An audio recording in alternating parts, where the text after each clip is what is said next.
by a man who was wanted on gun and drug charges. The suspect was not shot. He was arrested and is in custody. Another person was also wounded in the shooting. Their status is unknown. This is the first time since 1996 that a Milwaukee police officer was shot and killed while on duty. And in sports, today is opening day of training camp for the Green Bay Packers. And outside this afternoon, mostly sunny with a slight chance of afternoon rain. We'll have temperatures in the mid-70s. Tonight, mostly cloudy with lows in the upper 50s. You're listening to Resistance Radio.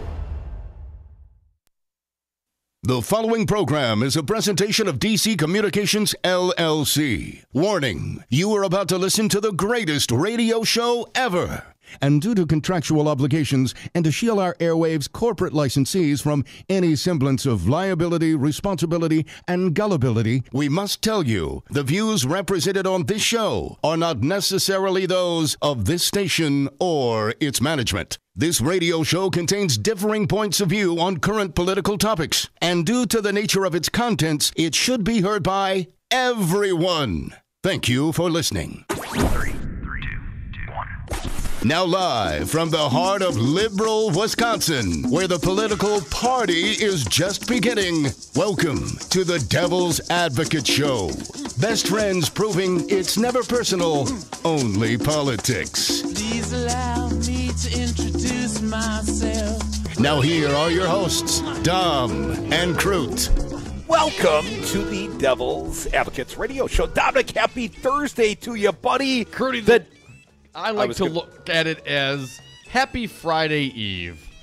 Well, I like to look at it as the day after the Wednesday Night Massacre.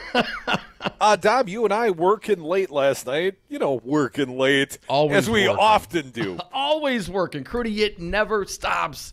Paying attention, being on top of the news, and being super cool radio dudes is a full-time, never-ending, 24/7, 365 a year job, baby. Well, Dominic, we were working hard just like House Republicans last night. They had a little late-night homework of their own, and this one broke after the show yesterday. GOP lawmakers introduced articles of impeachment against Rosenstein. Oh, not Trump. Damn, what are they thinking? I mean, they're halfway there. Impeachment, good. Wrong target. Olivia Beavers at the Hill. A group of conservative House Republicans on Wednesday introduced articles of impeachment against Deputy Attorney General Rod Rosenstein, the top Department of Justice official overseeing Special Counsel Robert Mueller's Russia investigation. The introduction of the resolution is the latest sign of the escalating efforts among conservatives to oust DOJ's number 2 official. Conservative members, led by Reps Mark Meadows from North Carolina and Jim Jordan from Ohio, along with 9 co-sponsors, introduced the 5 articles shortly after meeting with DOJ officials concerning document production. Here's a quote, Dom. Yeah, let's hear the reason why impeachment articles against Rosenstein are so important, so necessary. For 9 months, we've warned them consequences were coming. And for 9 months, we've heard the same excuses backed up by the same unacceptable conduct. Meadows, the head of the House Freedom Caucus, ally of President Trump, said in a statement, "Time is up and the consequences are here. It's time to find a new Deputy Attorney General who is serious about accountability and transparency." More quotes, Dom. The DOJ is keeping enough information from Congress. Enough is enough. It's time to hold Mr. Rosenstein accountable for blocking Congress's constitutional oversight role. Rep. Jim Jordan, another GOP lawmaker who has been fiercely critical of the DOJ, said in a statement, the articles included a series of allegations against Rosenstein, Dom. They charge that Rosenstein has a conflict of interest in Mueller's probe, saying that he is a witness who could be called to testify in the ongoing investigation into potential surveillance abuse since he signed off on the FBI surveillance renewal application to wiretap Carter Page, a former advisor to the Trump campaign. Now, you remember, Curtis, some of that FISA warrant released, heavily redacted, and according to Fox News, totally vindicates Carter Page and President Trump. Here's a quote from the articles of impeachment. As such, his conduct authorizing the FISA surveillance at issue in the joint congressional investigation makes him a fact witness central to the ongoing investigation of potential FISA abuse. Deputy Attorney General Rosenstein's failure to recuse himself in light of this inherent conflict of interest and failure to recommend the appointment of a second special counsel constitute dereliction of duty. Wherefore, Rod Rosenstein, by such conduct, warrants impeachment and trial and removal from office. What? A second special counsel? To what end, Dem, of course? To investigate the Hillary emails, because no one's ever considered going there in the past. No, Democrats on Wednesday night called the articles a direct attack on the special counsel's investigation. Here's a quote from the top Democrats on the committee. It is a panicked and dangerous attempt to undermine an ongoing criminal investigation in an effort to protect President Trump as the walls are closing in around him and his associates. It is certainly not, as the sponsors claim, a principled attempt to conduct oversight of the Department of Justice because House Republicans have refused to conduct oversight of any aspect of the Trump administration except where the inquiry might distract from their failed agenda, undermine law enforcement, and serve the interests of President Trump. Dom, they also noted that the resolution has no chance of forcing Rosenstein's removal. I think Paul Waldman at the Washington Post sums it up just a little bit better, Dom. Where is that piece? I was looking for it here. Do you have it before you, my friend? I certainly do. Why don't you get us started? I'll just read the headline. Trump's most ardent defenders are a bunch of clowns. President Bill Clinton, it was often said, was unendingly fortunate in his enemies. Whatever his mistakes and transgressions, his salvation would come in the form of Republicans consumed by loathing, eager to believe any ludicrous conspiracy theory, possessed of dreadful political judgment, and unable to tamp down their worst instincts. Over and over, the American public looked at the controversies of his presidency and said, I don't approve of what he supposedly did, but my God, do those Republicans need to put a sock in it already. President Trump's panoply of sins make Clinton look like a living saint by comparison. And his most ardent defenders in Congress are such a bunch of extremist buffoons that they make even the Republicans who impeached Clinton over an extramarital affair look smart and reasonable. Excuse me, Paul, that was lying to a federal judge, but I continue. It would be hard enough to advocate for Donald Trump if you were highly skilled and had a keen political sense. With this group of nincompoops behind him, Trump is worse than alone.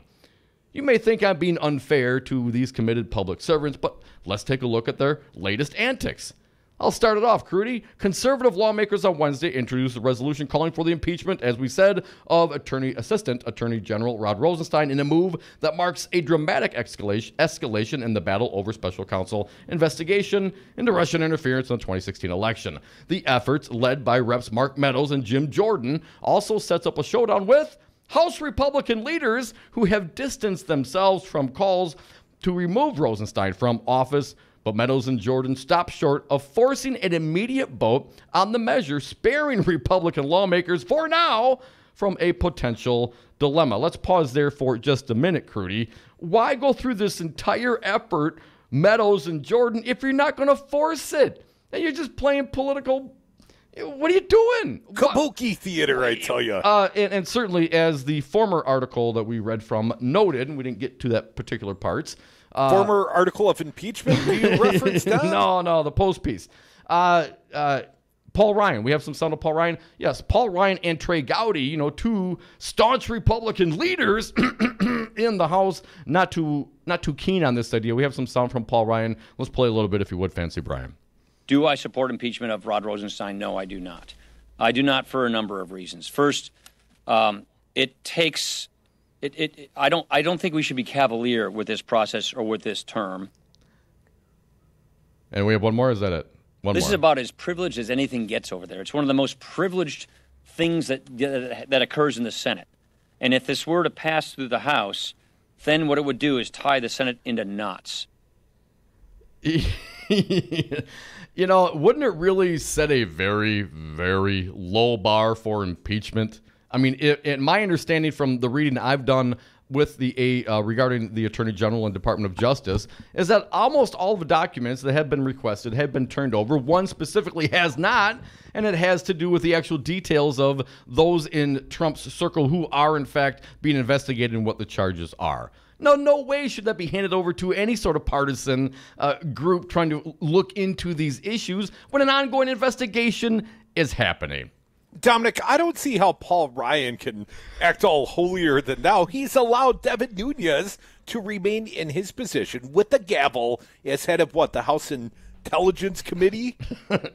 Is that what it is? I mean, really, Yeah. they've done the most partisan investigation ever. They've thrown plenty of shade, not at Donald Trump, but for Donald Trump. I mean, Paul Ryan's allowed it to happen on his watch. I'm going to take over here, Dom. And today, House Majority Whip Steve Scalise, who is considering a run to replace Paul Ryan as Speaker, said he supports the move. And guess who else is running for Speaker? Jim Jordan.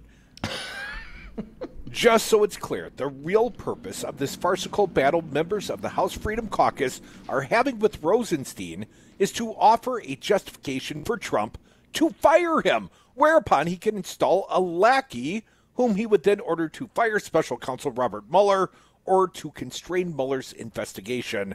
They've been fighting with Rosenstein over a large number of documents they've been demanding related to both Russia investigation and the probe into Hillary Clinton's emails. Don't forget the emails, Dom. Never.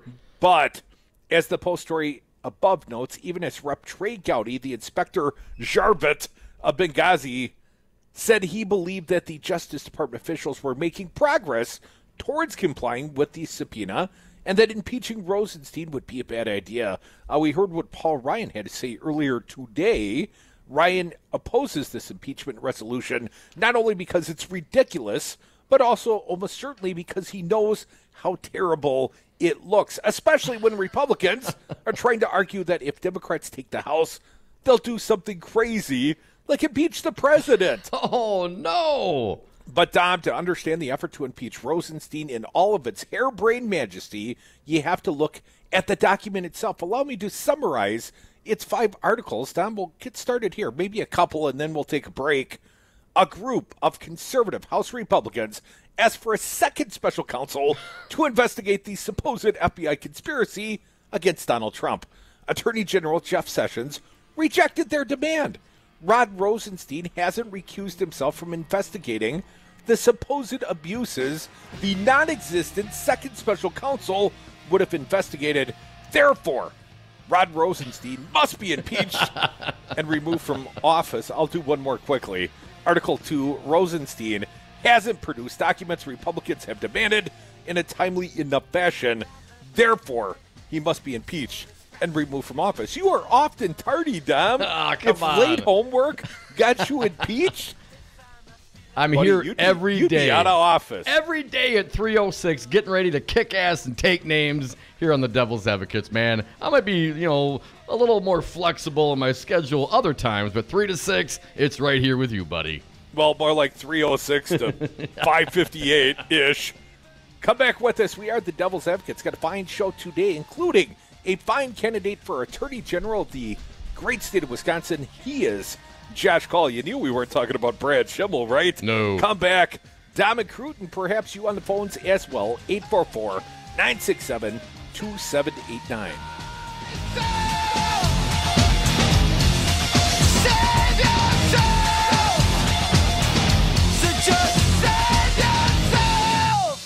I'm really proud of what we've been able to do. Nothing! Absolutely nothing! The irony is a little rich here these days. I'm Andy Buck, Field Representative with Painters and Allied Trades of Wisconsin. It's an issue that brings constant challenges for building contractors. How to find qualified painters, glazers, and drywall finishers. IUPAT knows what you want. A professional job performed by skilled workers who care about safety, training, and finishing strong. Workers who are reliable and ready on demand. Let IUPAT provide the people power that you need. You'll feel confident the job is finished right. Connect at IUPATDC7.com and finish strong. I'm afraid right now for the future of my children's generation and those to come. In this age of mass school shootings, Wisconsin Governor Scott Walker offers the same bold agenda of the National Rifle Association. Make sure you remember in your thoughts and more importantly in your prayers. While Walker offers platitudes, he blocks meaningful gun safety legislation. It's really an honor to work with the NRA, not only in my state, but across the country. And I'm proud of my A+ ranking as a governor. Walker weakened the gun laws in Wisconsin, and then he got $3.5 million worth of NRA support. There have been men and women of courage who've been willing to stand up and think more about the future of their children and their grandchildren than they thought about their own futures. Scott Walker, you are not one of them. This message was paid for by the People for People Corporation. Donate online at p4ppc.org, p4ppc.org. Once again, the American public has some reading to do. In a 29-page indictment today, Americans need to take a look at page 6, paragraph 20, and here come those important 8 words: to interfere with the 2016 U.S. presidential election. That is it. Jim, I'm going to make a confession on behalf of the panel. Dom's not going to read the indictments. Come on, maybe. The Devil's Advocates, political commentary from the back of the class. Hi, I'm Todd Stryker, President and CEO of Five Nines. Have you got your head in the clouds on how to manage IT for your enterprise? We can make your dreams a reality. With our enterprise cloud technology, consulting, servers, networks, and hosting, we'll manage your IT so you can focus on running your business. Consider Five Nines your personal enterprise IT solution. Enjoy technology. For more information, visit fivenines.com. That's the number 5, NINES.com.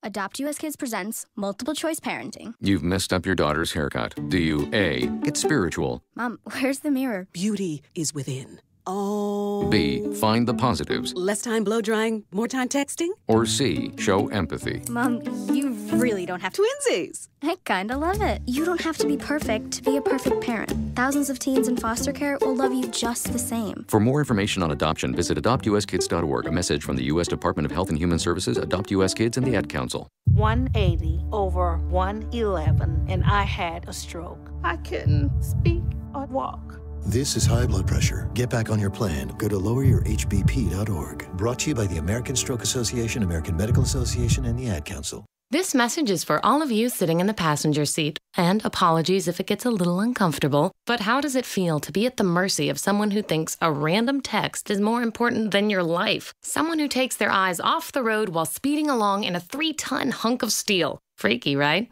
Well, why not just ask them to stop? Or better yet, volunteer to text for them. It might be a little awkward, but believe me, you'll live. Learn more at stoptextstoprex.org. Brought to you by the Ad Council and the National Highway Traffic Safety Administration.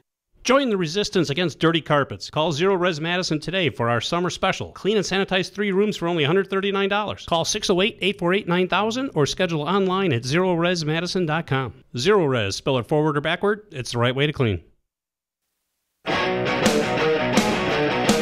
The Devil's Advocates, the fix for political junkies everywhere. And we are back. Thank you for listening to the Devil's Advocates radio show on Wisconsin's Resistance Radio Network, streaming live on the YouTube and Facebook pages. We're on Twitter at Devil Radio, and the party line, talk or text. You can join us anytime, 844-967-2789. Dominic, while I always enjoy your company in person, staying a little closer to home, got to go eat my favorite for brunch, pancakes, baby. Man, I love that place. Tell them I said hello. Pancakes and bacon, some of my favorite. Well, I've already left, so I can't do so, but I'll go back in maybe tomorrow or someday very soon. I'll eat some pancakes for you, buddy. You'll go for dinner. Who we kidding? Hey, Paul Waldman, back to this piece at the Washington Post. We're reading about the Republicans, these brainiacs in their articles of impeachment. We've gotten up to Article 3, Dom. Some documents that have been given to Congress contain redactions that Republicans find unnecessary. Therefore, Rosenstein must be impeached and removed from office. I'm going to do a few more, and then you can jump back in with the body of the piece, Dom. Article 4, the public version of the memo Rosenstein wrote laying out the parameters of Robert Mueller's investigation contains redactions. Therefore, Rosenstein must be impeached and removed from office. And Dom, Article 5. The Steele dossier was used as part of the application to obtain a FISA warrant in 2016 to surveil Carter Page. Therefore, Rosenstein must be impeached and removed from office. Paulman continues to write, if you're clever and informed, you might have caught an important fact about the last article of impeachment. Dom, you caught neither, did you? In 2016, when the initial FISA warrant was approved, Rod Rosenstein was not Deputy Attorney General. He was a U.S. Attorney in Maryland, a position he had held since being appointed by George W. Bush in 2005. He didn't become Deputy Attorney General until April of 2017 when he was appointed to the position by President Donald Trump. While the FISA warrant for Page was renewed multiple times in 2017 and approved by multiple judges, and as the resolution breathlessly notes, Rosenstein did indeed sign one of the renewal applications. The resolution specifically focuses on the initial warrant application in 2016. Perhaps the Freedom Caucus Crusaders will amend the articles of impeachment to include an Article 6, unauthorized use of a time machine. As inane as Article 1 through 4 are, I can't quite get past Article 5. When they are drafting this, didn't anyone pipe up and say, wait a second, fellas, wasn't that FISA warrant for Page approved while Obama was still president? Apparently not.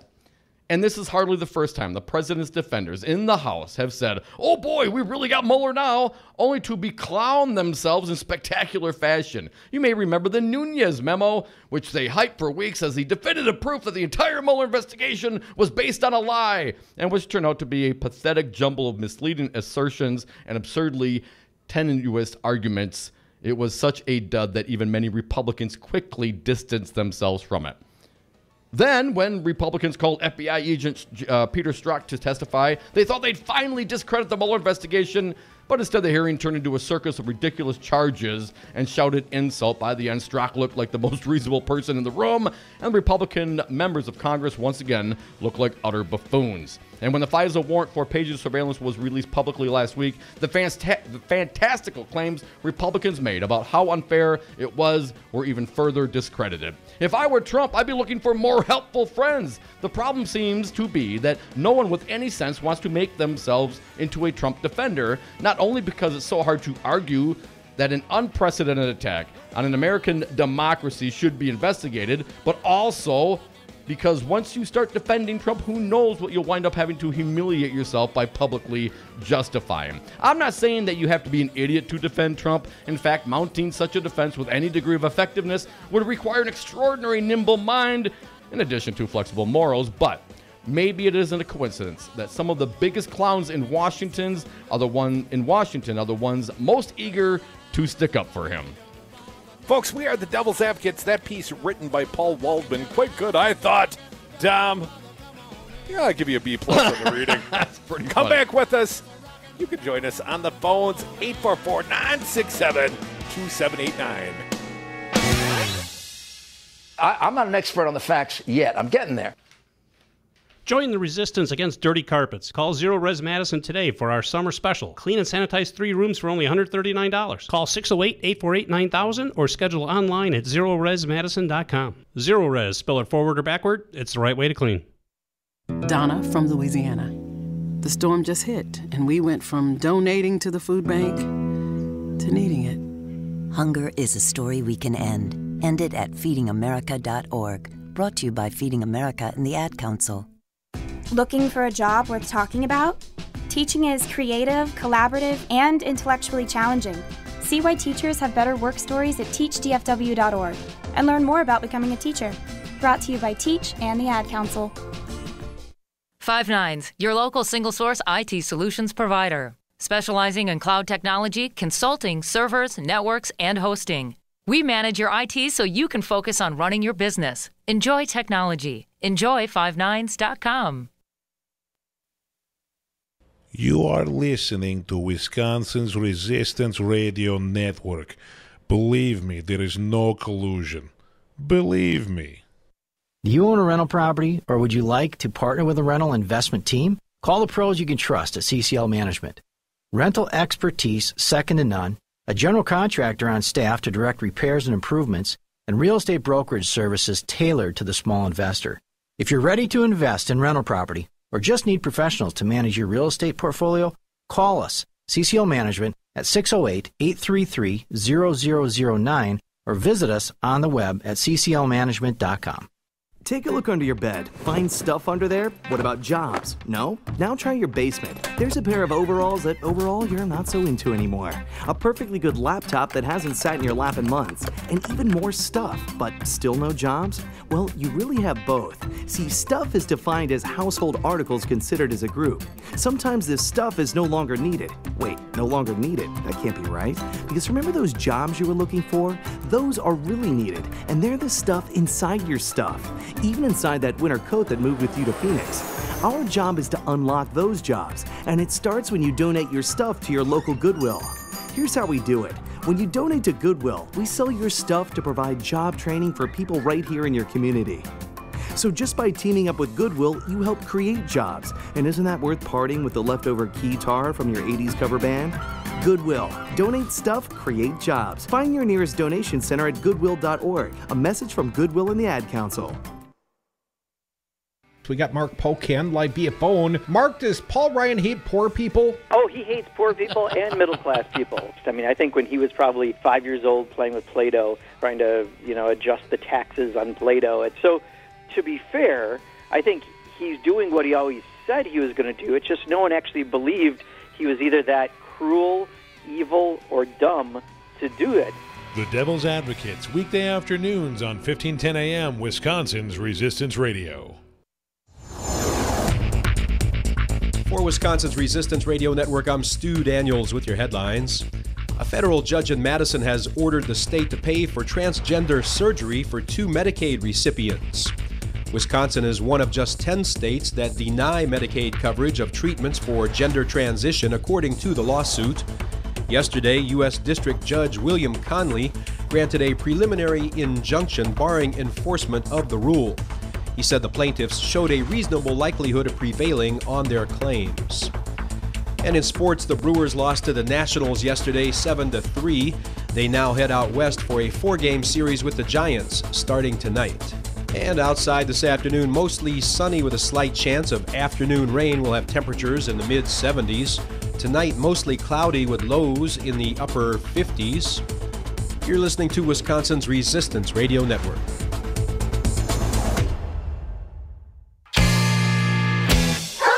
Charged, never convicted.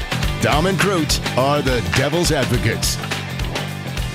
Welcome back to the Devil's Advocates radio show. Gonna make some time. We got a fine guest coming along soon by via phone. It will be Attorney General candidate Democrat Josh Kaul. But Dom, we've been talking about the U.S. Deputy Attorney General Rod Rosenstein and the effort to impeach him. And here is more breaking news at the Hill, Dom. Reps Mark Meadows says he's tabling his efforts to impeach Deputy Attorney General Rod Rosenstein after having several meetings with Republican leadership, stating that he would instead pursue contempt if the Justice Department does not turn over documents Congress is seeking. Come on, man. Waldman wrote that piece. I had to read a bunch of it, and now they're just going to table it? I mean, you're so stupid! I want my last half hour back. Dom, perhaps they watched a little Fox News last night. Even the judge, Napolitano, thought that this was kind of a bad idea. Nor El Sabai at the Raw Story reports, Fox News legal analyst and former judge Andrew Napolitano on Thursday blasted the GOP's ploy, they called it, Dom. Ploy, I tell you. To impeach Deputy Attorney General Rod Rosenstein and criticized it as a symbolic move. The people behind this are longtime friends of mine who I respect and admire and like, says Napolitano of Mark Meadows and Jim Jordan. This is a small government crowd in the House that sometimes torments the House leadership when they want to do things that are too big government oriented. The judge said that nevertheless he profoundly disagrees with their move to introduce articles of impeachment against Rosenstein, the highest-ranking Justice Department official overseeing Special Counsel Robert Mueller's Russia probe. Here's a quote, Dom. The Constitution says that there's a very, very narrow basis for impeachment, and that's intentional. If it were a broad basis, people would be getting kicked out of office left and right, he explained. Treason, bribery, or other high crimes and misdemeanors. When Bill Clinton was impeached, it was obstructing justice by lying under oath, so it has to be something of that magnitude. Now, even in retrospect, I think that was a minor offense, but I read on. The quote from Napolitano, improperly signing off on a foreign intelligence surveillance court warrant or staying in a position of conflict of interest could certainly be an ethical violation, Napolitano noted, but are grounds for impeachment. The DOJ is going to cough up the documents Republicans seek due to threats of this nature, Napolitano said, which he considers wrong and baseless and embarrassing for everybody involved. Especially the Republicans. And my buddy Dom. Oh, come on, man. So what? Trey Gowdy, Speaker Ryan, even Judge Napolitano, and now Meadows is tabling the entire thing. Thank you for wasting everyone's time. Do you think they also lost the Foxy friends? When you lose Fox, it's all over. When you lose the Foxy friends, you've lost the battle. Come back with us. We always win when we've got the best guests. Josh Call, a fine Dem Attorney General candidate. He joins us next, live via phone. Stick around. More Devil's Advocates on the other side. We walk right to the door. Walk right to the door. Hey, all right. Rock it by. It's a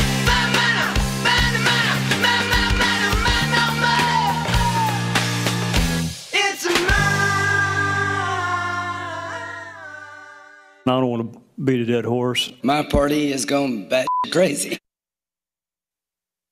Brian Style was raised right here in Wisconsin on Wisconsin-style values. That's why Brian Style doesn't have any interest in Washington-style politics. Partisanship, finger-pointing, and infighting might be in style in D.C., but Brian Style knows that fixing how Washington works will take Wisconsin-style solutions. Brian Style built a career in manufacturing, solving problems, saving money, and creating jobs here in Wisconsin. And as a member of the University of Wisconsin Board of Regents, Brian Style voted to keep tuition frozen while helping to ensure that our students are prepared for the jobs of the future. So if you're ready for Wisconsin-style solutions to Washington-style gridlock, vote conservative, outsider, and problem solver Brian Style for Congress. Because even if our conservative Southeast Wisconsin-style values are out of style in D.C., we know that we can count on Brian Style to fight for our values in Washington. I'm Brian Style, and I approve this message. Paid for by Style for Wisconsin, Inc. This is 12th District State Representative Fred Kessler. I support a $15 minimum wage. I support voting rights. End gerrymandering. Have a fair redistricting. I'd appreciate your vote. Paid for by Friends of Fred Kessler.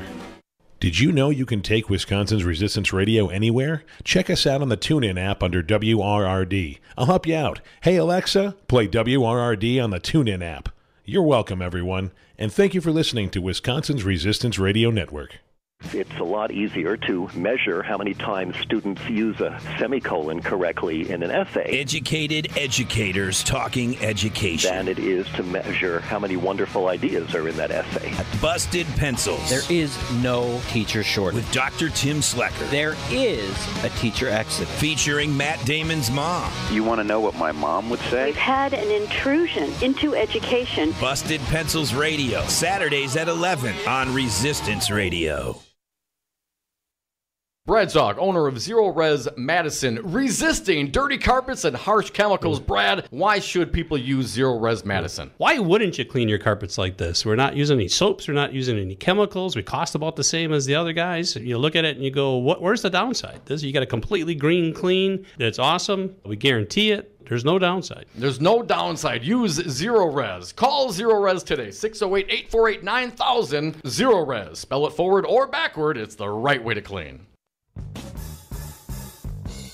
Resistance Radio is pleased to support Brady Street Festival taking place this Saturday from 11 a.m. to midnight, featuring Wisconsin cheesemakers, live music, and food from Brady Street restaurants. At 9:30 p.m. on the Jameson main stage, it's the Nova Divine Cream City Drag Queens. Information and band lineup is at bradystreet.org. We'll see you there.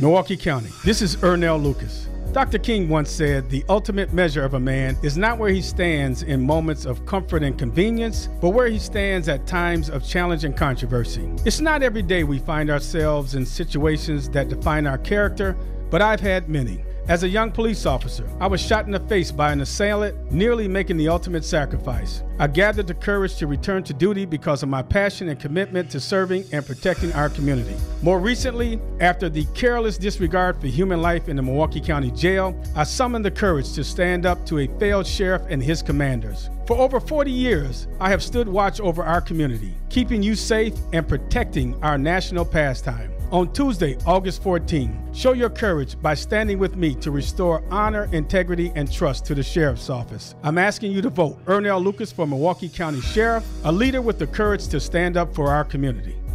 Paid for by Lucas for Milwaukee. Grass-fed, locally raised, 100% organic. Dom and Cruz are the Devil's Advocates. We are back. Thank you for listening to the Devil's Advocates radio show on Wisconsin's Resistance Radio Network, streaming on YouTube and Facebook, on Twitter at Devil Radio. And always, if you miss any of this fine program, you can go on to the webs, domicroot.com. You can download and listen to podcasts and interviews for free. Dominic, we welcome back right now a fine guest. He's become a friend of ours. He is Josh Kaul, a Democrat running for Attorney General of the great state of Wisconsin. Josh, welcome back to the Devil's Advocates radio show. Thanks for having me back. It's good to be here. Thank you, sir. Well, Josh, I'm going to start you right away with the headline of the day. Your campaign took note of this. I took note of this. Your opponent, current Attorney General Brad Schimmel, had a complaint filed against him, a ethical complaint of sorts, a campaign complaint. This one filed by the Democratic Party of Wisconsin. Certainly, Josh, politics will factor in, but Brad Schimmel took an amount that exceeded legal limits by like $300-400, but it was $40,000 and like $400. I want to get your comments first and foremost, Josh. What was your thought when you read about this complaint? Yeah, you're exactly right. So it looks like from the finance reports that Brad Schimmel raised a little over $44,300 from the Republican AG's Association. The limit is $44,000, so our AG has gone over the limit there, and I think they're going to return the balance that they owe, fortunately. But this is $44,000 coming from the Republican AG's Association, which is a group that is funded by special interests like the NRA, big pharmaceutical companies, Coke Industries, Sheldon Adelson's group. Those are supporters of Brad Schimmel's campaign through REGA. And, when you look at Brad Schimmel's record of, in my view, too often taking the side of special interests over the side of the interests of Wisconsinites, it's hard not to notice that he's received this big contribution from REGA. And Josh, candidate Schimmel did have the opportunity to correct the record. The window of correction, my understanding, ran through July 16th. It's somewhere in the middle of the 20s here, 26th, so 10 days past the deadline. Do you think this is a simple clerical error or just slipshottedness on behalf of Brad Schimmel? So I believe he's got until close to the end of the month to correct that. There's some period after when the filing had to be submitted. So, I like to think that I'm sure that they will correct that. And do I think they were intentionally going over the limit? Absolutely not. But like you said, this is just our chief law enforcement officer not paying attention to the details here and ultimately going over the limit. Now, Josh, part of the horse race that is politics, and even becoming the Attorney General is a political act in the state of Wisconsin. Fundraising. Fundraising becomes a metric. Josh, we know that Brad Schimmel's got, I believe, something approaching $1 million cash on hand. How does your campaign stand at this point, sir? We've been really happy with the broad support that we've been receiving for this campaign. Over the first half of this year, we raised about $590,000, so we were about $80,000 behind where Brad Schimmel was for that period. But for a challenger running against an incumbent, we were really encouraged by that. We've now raised over $1 million total over the course of the campaign. And we've received contributions over the first half of the year from far more individuals than Brad Schimmel did. I believe it was over 1,200 more individuals contributed to our campaign. Now, he's gotten support from major Republican donors like Diane Hendricks and Richard Uline and Koch Industries PAC. But we're really proud to have built such a strong campaign with a broad base of support. And, I think we're on track to have the resources we need to get our message out across the state this fall, although we're going to certainly keep working on it. Folks, you're listening to the Devil's Advocates radio show on Wisconsin's Resistance Radio Network. Josh Call, a Democratic candidate for Wisconsin Attorney General, joins us on the phone. Josh, the issue with the AG here in the state of Wisconsin and these rape kits continues to remain in the news. I saw recently that Schimmel hired a lab consultant to help with this process.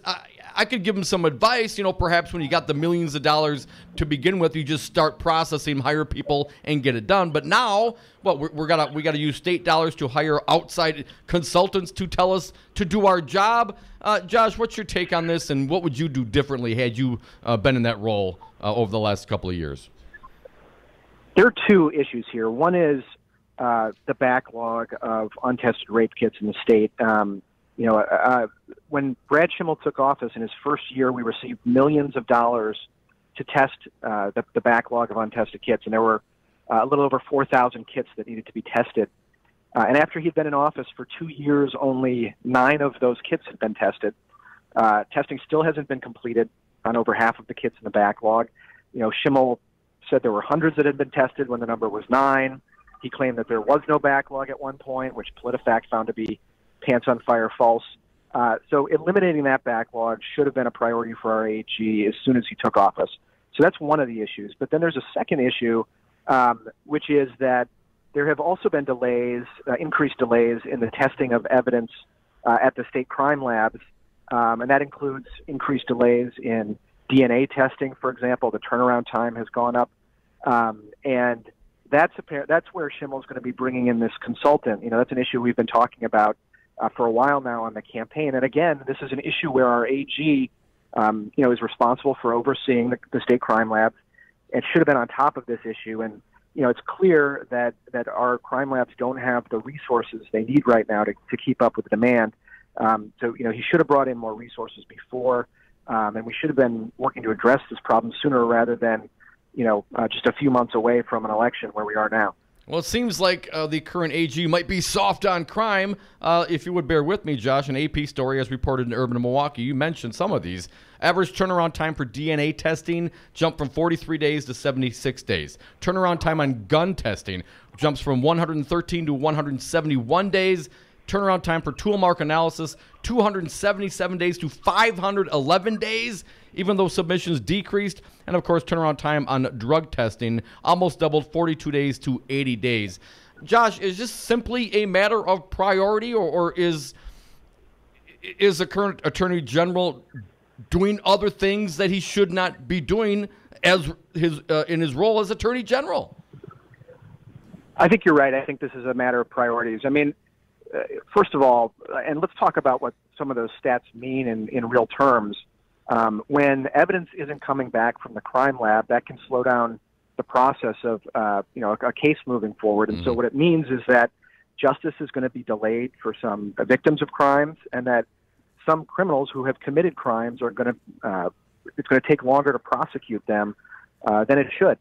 And in terms of priorities, our AG, when he took office, as I know you've talked about on the show, he was involved in a series of lawsuits challenging policies that were enacted under the Obama administration, challenging environmental regulations, challenging a rule that guaranteed overtime pay to people who put in the hours and make between $23,000 and $47,000 a year. He's now one of the leaders of a lawsuit that's seeking to invalidate the Affordable Care Act. And if he's successful, health insurance companies will once again be able to deny coverage to people with pre-existing conditions. Young adults would no longer have a guarantee that they remain on their parents' health insurance coverage and that they could remain on it until they turn 26. I know you guys know about about $83,000 our AG has spent on promotional materials, including about $10,000 on fake gold-plated coins with his name on them. So there have been plenty of things that have gotten our AG's attention. But in the meantime, these delays and at the crime lab have grown. That should have been a priority much earlier for our AG. Josh, we know that the Attorney General is called the top cop. Is the Attorney General also effectively the top administrator at the Department of Justice, and is Brad Schimmel perhaps just a bad administrator? The AG is the top administrator at the Department of Justice, and that includes oversight of a number of different functions, one of which is the crime lab, as we've been talking about today.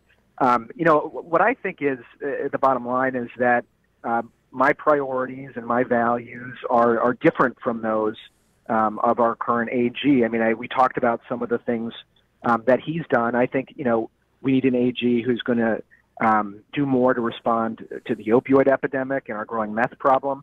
I think addressing these delays at the crime lab is important. I think we need to do more on school safety. I think we need to expand funding for mental health programs in schools, and also I think we need some common sense gun safety measures like universal background checks. And then I think we need to do more to enforce our environmental laws and our consumer protection laws.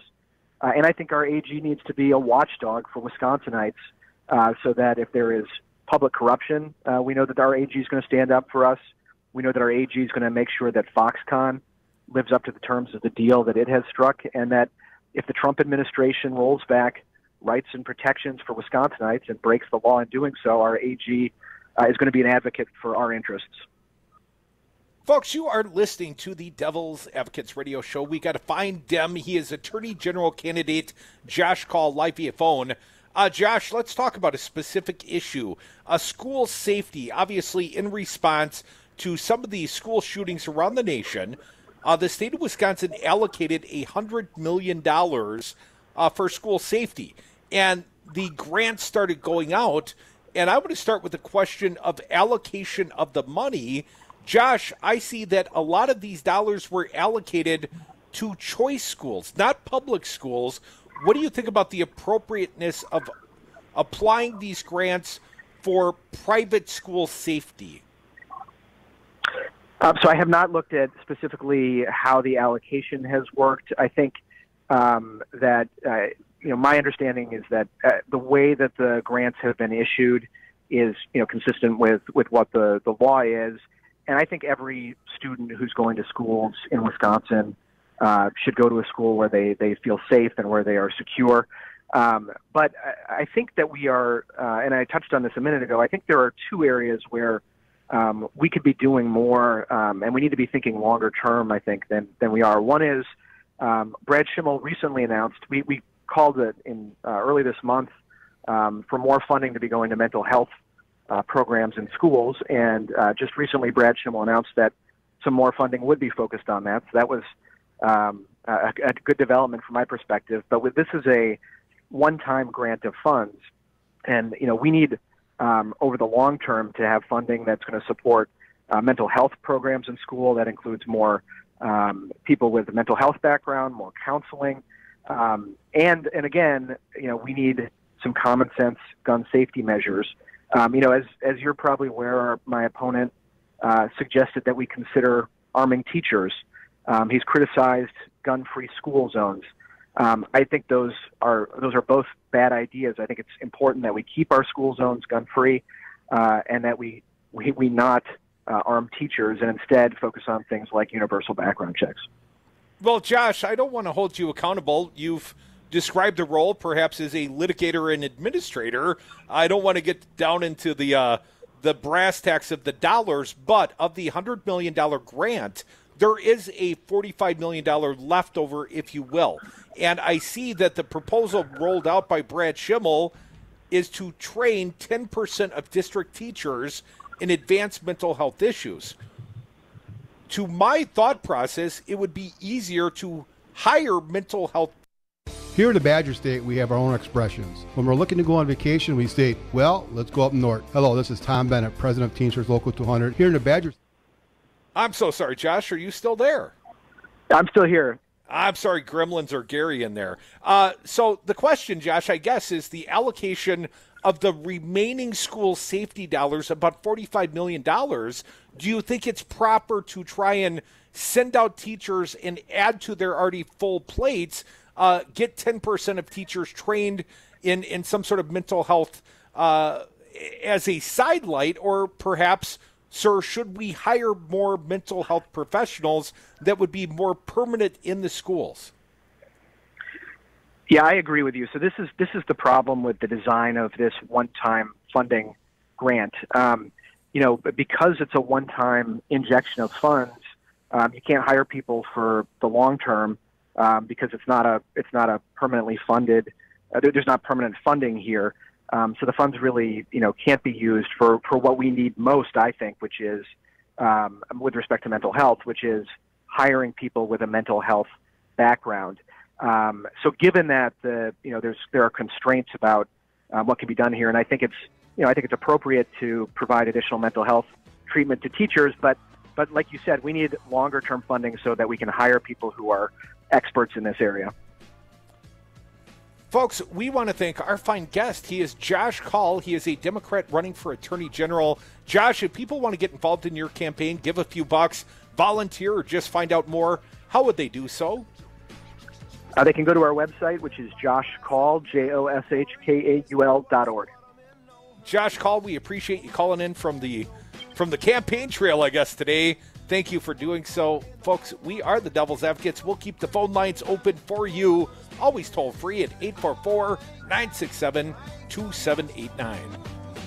I've seen better days. I've been star of minute plays. I've seen better days. I've seen better days. I've been star of minute plays. I've seen better days. I've seen better days. I know that I've seen better days. All workers benefit from unions, as unions create the highest standard in wages, health and welfare, retirement security, and workplace protections. Hello, this is Tom Bennett, President of Teamsters General Local 200. Your voice is your strength. The ability to build a stronger and better tomorrow begins today. Teamsters Local 200 represents workers in numerous industries, and our team is ready to sit down with you and your co-workers to build your unified team. Call Teamsters Local 200 at 414-771-6363 or visit us on Facebook or www.teamsterslocal200.com. Have a drink at Regano's Roman Coin. This neighborhood corner tavern is as classic as the street it occupies. Family owned and operated since 1966, Regano's Roman Coin is located in a former Pabst Tide House on historic Brady Street, serving an array of craft beers with a focus on Wisconsin breweries. Also, weekly drink specials, trivia on Wednesdays, seasonal sporting events, parties hosted for all occasions, and pet friendly. Open 11 a.m. Tuesday through Friday, 10 a.m. Saturday and Sunday, closed on Monday. Regano's Roman Coin, Milwaukee's pet friendly, cash only order and classic corner tavern. Hi, it's Scott Walker. Scott, David Koch. How are you? Hey, David. I'm good. And yourself? I'm very well. On February 22, 2011, Wisconsin Governor Scott Walker took a call from journalist Ian Murphy pretending to be billionaire political activist David Koch. What we were thinking about the crowds was planting some troublemakers. You know, the only problem with because we thought about that. You just heard Wisconsin Governor Scott Walker say he actually considered planting troublemakers. Scott Walker wrote in his book, "The fact is we never considered putting troublemakers in the crowd to discredit the protesters." He concluded by saying, "But I had made it seem like we had." Call Scott Walker at 608-266-1212. Ask him if he lies to his friends, is he lying to you? Well, I'll tell you what, Scott. Once you crush these bastards, I'll fly you out to Cali and really show you a good time. All right, that would be outstanding. This message paid for by the People for People Corporation. You are listening to 1510 AM WRRD Waukesha, Milwaukee, and 1580 AM WTTN Columbus, Wisconsin's Resistance Radio Network. Historic loss. Deadline missed. I'm Mike Moss. Once a darling on Wall Street, today Facebook lost almost $120 billion in market value. That's the worst ever single-day loss in stock market history. As the end of the trading day neared, Facebook's stock price did not show signs of recovery from its 42-point plunge. In the blink of an eye, Facebook's value fell by $120 billion at the opening bell. The largest single-day loss for Facebook happened because the day before, company execs said they were going to focus on privacy. Their stock has had bad days in the past. On July 27, 2012, it fell 11.7% after the company failed to convince investors that it could sell mobile advertising. Mobile now makes up 91% of the company's advertising revenue. Steve Kastenbaum, New York. President Trump tried to reassure Iowa farmers today that his negotiations with the European Union will help to offset losses from the trade war with China. Basically, we opened up Europe. And that's going to be a great thing for Europe, and it's really going to be a great thing for us, and it's going to be a really great thing for our farmers. The government will not reunite all the separated kids and parents along the border with Mexico. Correspondent Rosa Flores. The bottom line on deadline day is that while the United States expects to meet that deadline, they will only meet it for the parents that are quote-unquote eligible to be reunited with their children. House Speaker Paul Ryan says he does not support an effort by Republican House conservatives to impeach Deputy Attorney General Rod Rosenstein. Rosenstein oversees the Mueller Russia investigation. Ryan says he doesn't think lawmakers should be cavalier with the impeachment process. Greek authorities say they have serious indications a wildfire near Athens that killed at least 82 was deliberately set. On Wall Street, the Dow closed up 112, S&P down 8. I'm J.D. Davis Funeral Home, located at 4803 West Burlott Street, is dedicated, dignified, and distinguished in serving you in your time of need. Direct cremation specials starting at a very low cost of $595. That does not include cremation permit or crematory fee. Traditional funeral packages starting at $1,995 with a 20-gauge metal casket included. Title 19, Milwaukee County General Assistance accepted. Call today, 414-444-8300.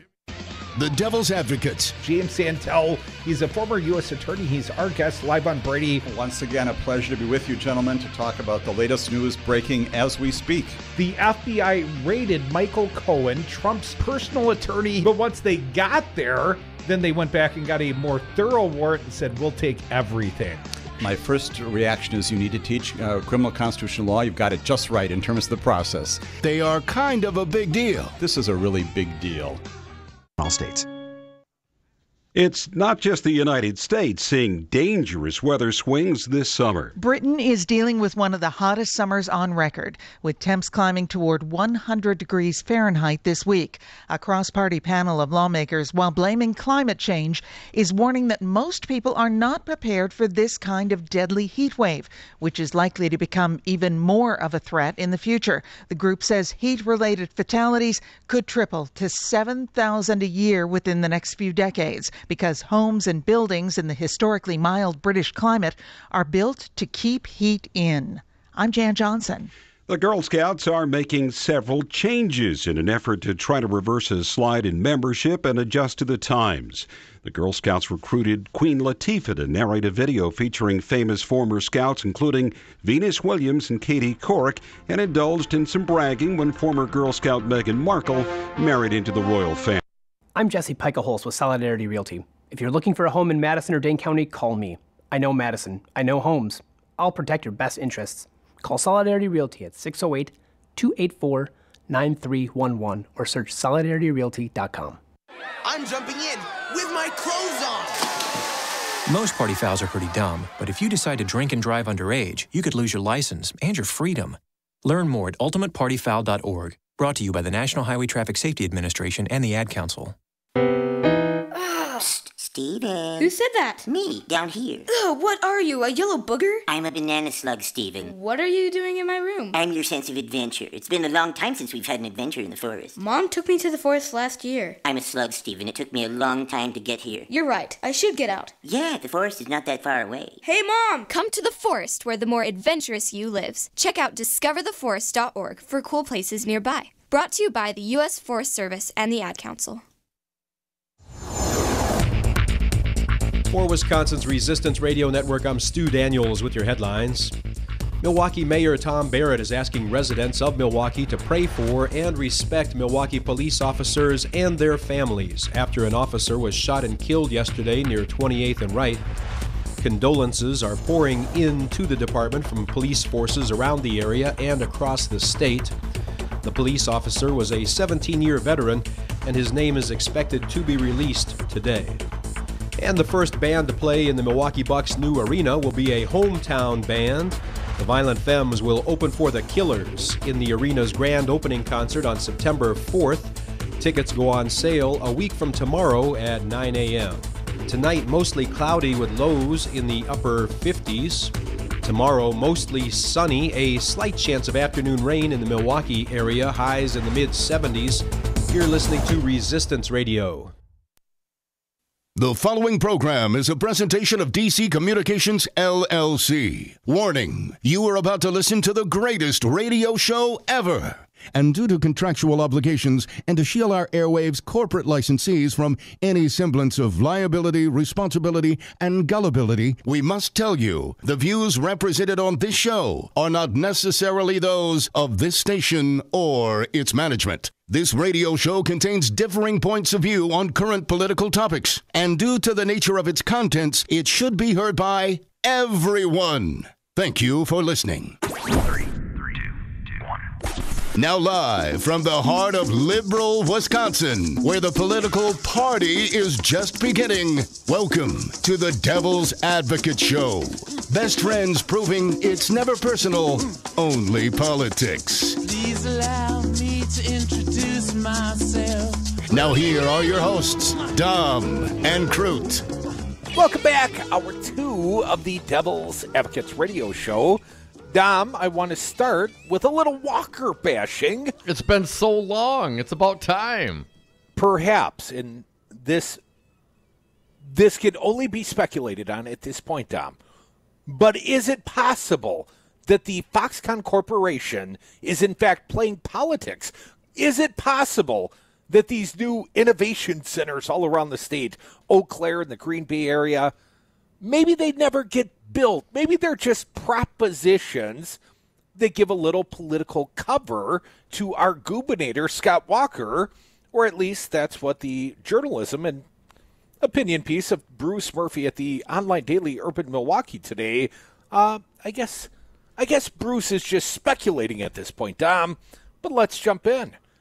A year ago, when Governor Scott Walker signed the initial memorandum of understanding with Foxconn, you know, Dom, the cocktail napkin, Republicans were convinced the deal, which at that time was $3 billion subsidy for 13,000 jobs, would assure his reelection. But then something unexpected happened. In late October, a Marquette University Law School poll of southeastern Wisconsin voters found only 38% thought the deal would be a net benefit for the state. 2 days after the survey by the Democratic firm Public Policy Polling found 34% of registered voters statewide supported the deal, and 41% opposed it, 26% undecided. So the polling definitely against this deal, at least initially. I read on from Bruce Murphy's piece.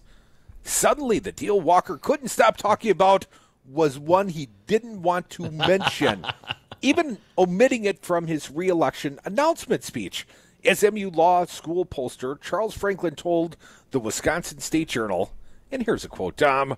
To not include a single sentence mentioning Foxconn suggests that there is a perceived downside to Foxconn now that was not apparent in the initial announcement and messaging. But the situation only got worse from there. By December, the price tag for Foxconn subsidy had risen to $4.1 billion, meaning it will cost $1,774 per household in Wisconsin.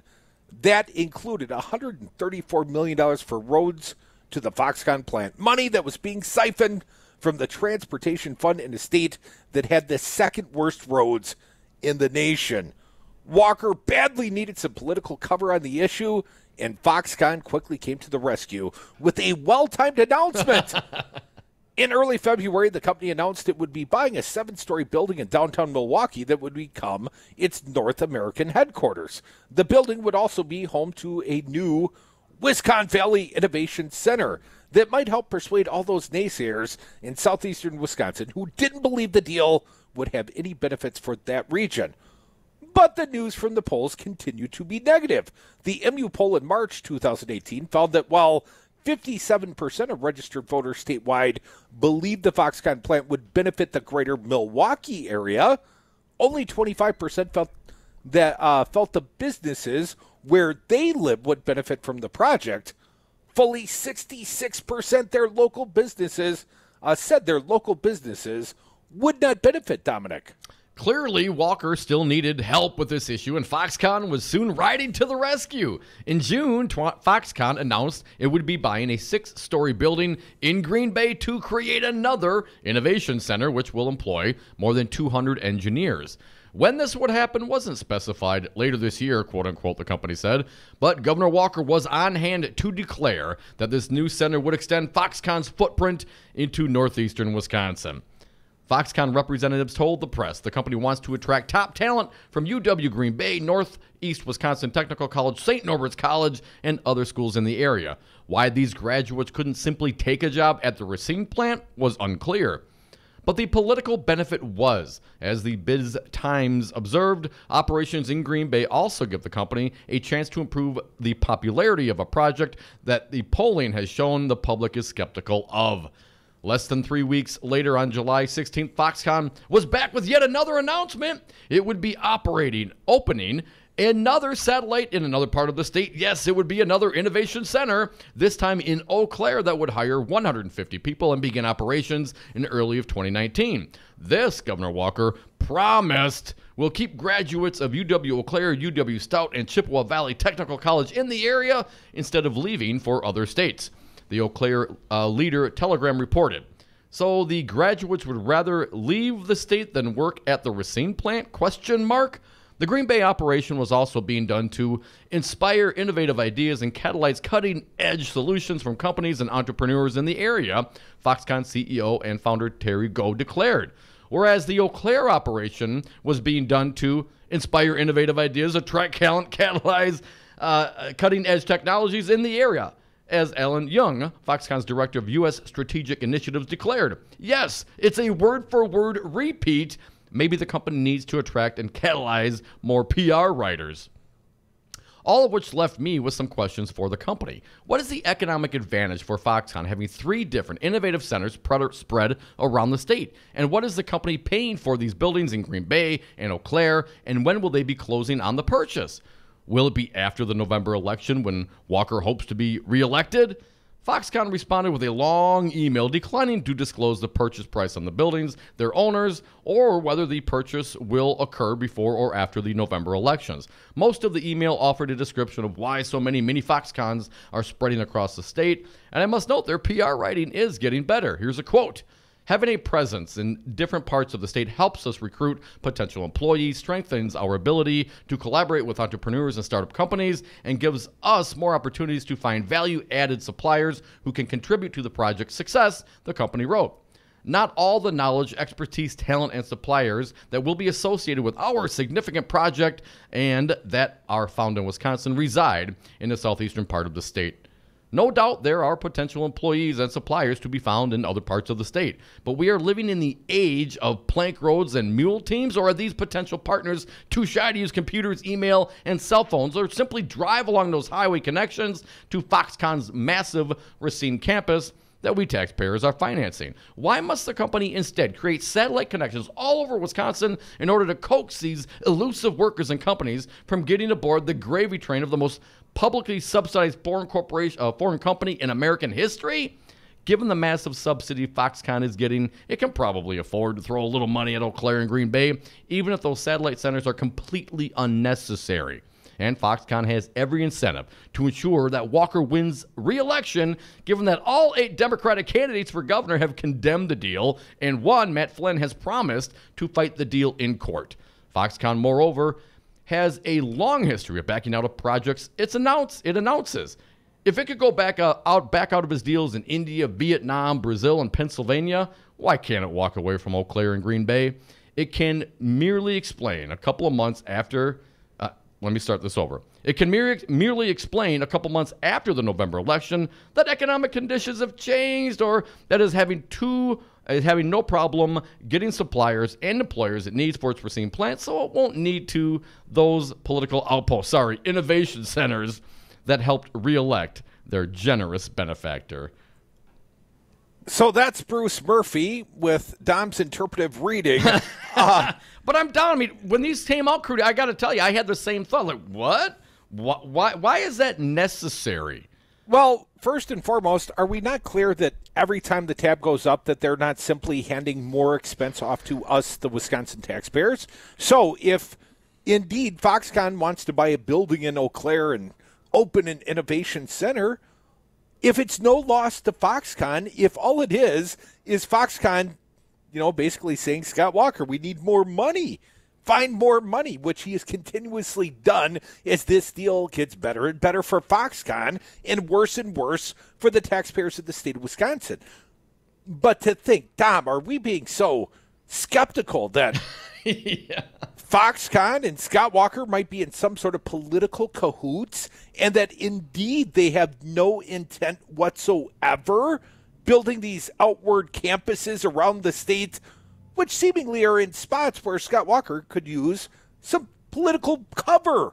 Just totally coincidence. I'm just being a cynic, Tom. Yes. Normally that's your role. Of course, and that's the first thing I thought of, as I mentioned, and that it is no sweat off of their back to buy a building in Eau Claire and Green Bay, given the size. Not with our money. Not with our money. Hell, even with their money, it doesn't even matter, but it provides still a benefit, political cover for Governor Walker, who didn't mention this in his re-election speech, who knows that this is polling poorly everywhere else in the state, with the exception of Racine and Kenosha, and they could turn around, they could hold the buildings, turn around and sell them, and just be on their way.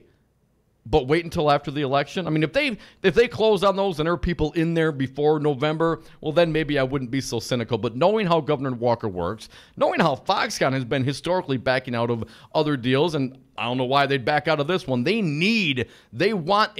require Scott Walker to be reelected so they can continue to get that gravy train. Thank you, Mr. Foxconn? I don't think so. Now, Dom, you and I have both done a little real estate in our days. We have both been licensed brokers, you especially on the commercial side. And I realize deals and negotiations, they take some time.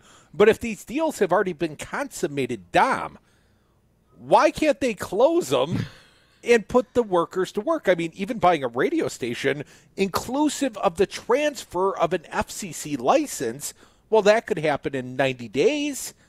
Well, here we are, Dom. We're more like 105 days away from Election Day this fall. Certainly there's time to set up a closing down at the title company. Right, and it's not done until it closes, right? Until they transfer title, Crudy, the deal is not over. And if they push these closings off until, after November, it's never happening. It's all a big farce. Folks, we are the devil's advocates. Just because we have a sense of humor doesn't mean this show is a farce. It's dead serious.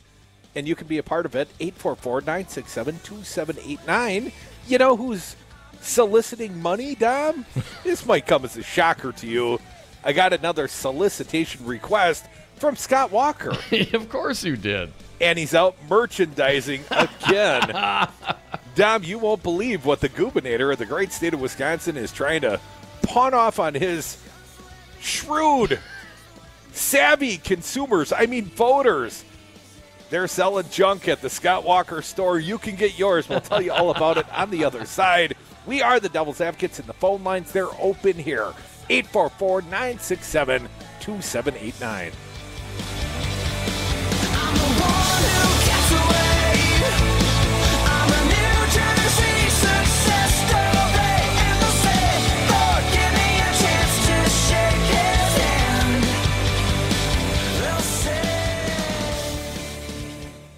What does the fuck say? We're not just doing this for money. We're doing it for a load of money. Thank you, Mr. Foxon. Have you outgrown your house? Are you sick of apartment living? Not ready to buy but know you need to move? Hi folks, this is Tom Hartman for CCL Management in Middleton. You should consider moving up to one of the finer rental homes CCL Management represents. Unique houses and condos, always clean, most are pet friendly. Visit cclmanagement.com today to find your new home. CCL Management, Dane County's premier leasing and property management company. Call CCL Management at 833-0009. That's 833-0009 or visit cclmanagement.com today. Scott Walker thinks Wisconsin should once again hire him as governor. You wouldn't hire me to be a neurosurgeon. This is a person who has not worked in the private sector since 1993. You wouldn't hire me to run condos. You wouldn't hire me to run HP. And has made his political career. You probably wouldn't hire me to run the United States Senate. By using divisive tactics to the benefit of his corporate donors. First step is we're going to deal with collective bargaining for all public employee unions. Because you divide and conquer. Now he supports the largest publicly funded government subsidy of a foreign corporation in American history. You know, they can go suck lemons. And Scott Walker has yet to live up to his first campaign promise to create 250,000 jobs. Is this a campaign promise, something you want to be held to? Absolutely. Scott Walker, we the people are done sucking your lemons. This message was paid for by the People for People Corporation. Donate online at p4ppc.org, p4ppc.org. Indoor baseball, anyone? Most party fouls are pretty dumb, but if you decide to drink and drive underage, you could lose your license and your freedom. Learn more at ultimatepartyfoul.org. Brought to you by the National Highway Traffic Safety Administration and the Ad Council.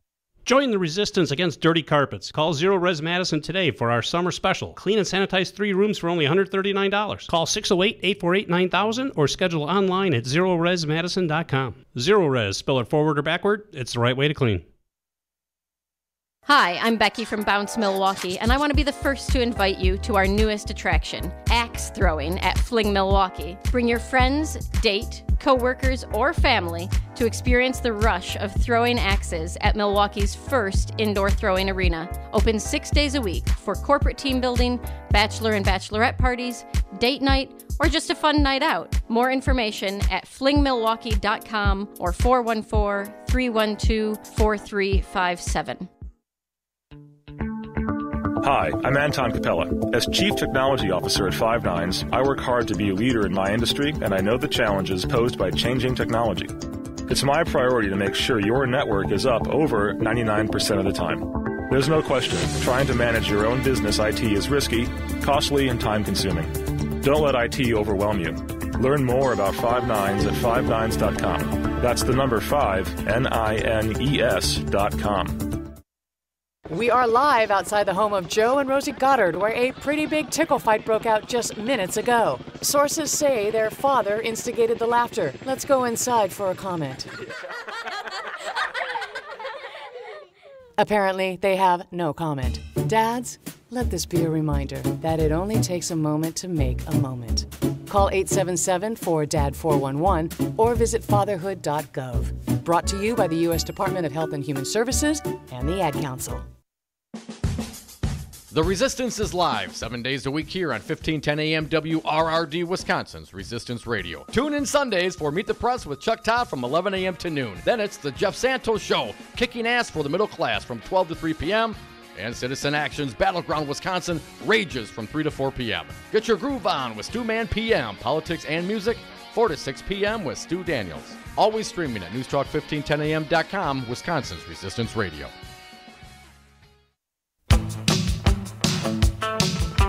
The Devil's Advocates, because it's always 420 somewhere. And we are back from the 420 break. Thank you for listening to the Devil's Advocates radio show live on Wisconsin's Resistance Radio Network, streaming on YouTube and Facebook. You can hit us up on Twitter at Devil Radio. Our phone lines are always open. Talk or text. The party line is 844-967-2789. Dominic, as you know, the elective cycle in full swing and lots of ways to raise money, including the selling of cheap swag and the appropriating of pop culture. And Scott Walker's trying to do both with the same solicitation email to yours truly, Crudy, from the Walker store. The Walker store has got its own email address, Dom. As you know, you and I are both on the email list, but I seemingly get more solicitations. It says, don't wait, claim your shades. And then it's got a little emoji wearing, the Ray-Bans, Dom. It says, keep cool this summer. Ooh. Like, if you get these shades, you're super cool. You know why you'd be cool, Tom? Why, to Crudy? have these shades? Why? Because they're Scott Walker shades. And as the Goobinator appropriates from Timbuk 3, and not even the best of all the Sunglasses songs, our future so bright, we gotta wear shades. Does he know that song is about nuclear holocaust? I'm not clear that he does. I mean, Mike, Wisconsin's economy is on a roll and our future has never looked so bright! ! In fact, you've probably heard Governor Walker mention from time to time that our future's so bright, we need to wear shades. Yeah, because he's a moron. Now, for a limited time, you can purchase Scott Walker Future So Bright sunglasses to help celebrate Wisconsin's comeback! Come back from what? He's been the governor for 7 going on 8 years. At some point, you're back, right? Are you done blaming Jim Doyle yet? No, of course not. Don't miss your chance to get your hands on these stylish Scott Walker shades. Grab them before they're gone. No, when you say grab them, Trump comes to mind immediately, Dom. And then when you click the Get Your Future So Bright sunglasses with Scott Walker's name on the side, and if I see someone with these, I'm going to mock you to your face. But for the low, low price, Dom, $10 in the stylish black design with 100% UV protection. Hey, all right. Scratch and impact-resistant lenses mean you're ready for whatever summer throws your way. What about an October surprise? So anyways, Dom, you could get the Future So Bright sunglasses. Now, do they have, is it his logo? Is it his signature? What is actually It's the Scott Walker logo on the, on the frame sides. And then, Dom, $10 for the Future So Bright sunglasses. As I look through the fine swag items at the Walker store, suddenly they seem like a relative value compared to the $20 Scott Walker pint glass. Where are these sunglasses made? Do we know? Dom, for $15, you can get a limited edition Governor Walker signed baseball card. What do I get for $4.5 billion? A cotton tote bag? Any donation, $30 or more, you get a cotton tote bag. It says Scott Walker on the side. Why wouldn't it, Dom? It's from the Scott Walker store. There you go, folks. Go out and buy right now. Wear your Scott Walker sunglasses proudly. It's sunny out there. Your future's so bright you gotta wear shades. That's a bad song about nuclear bombs, Scott Walker. Better than this limited edition Governor Walker signed baseball card, which says Governor Walker has been going to bat for taxpayers, and his results are paying off for Wisconsin.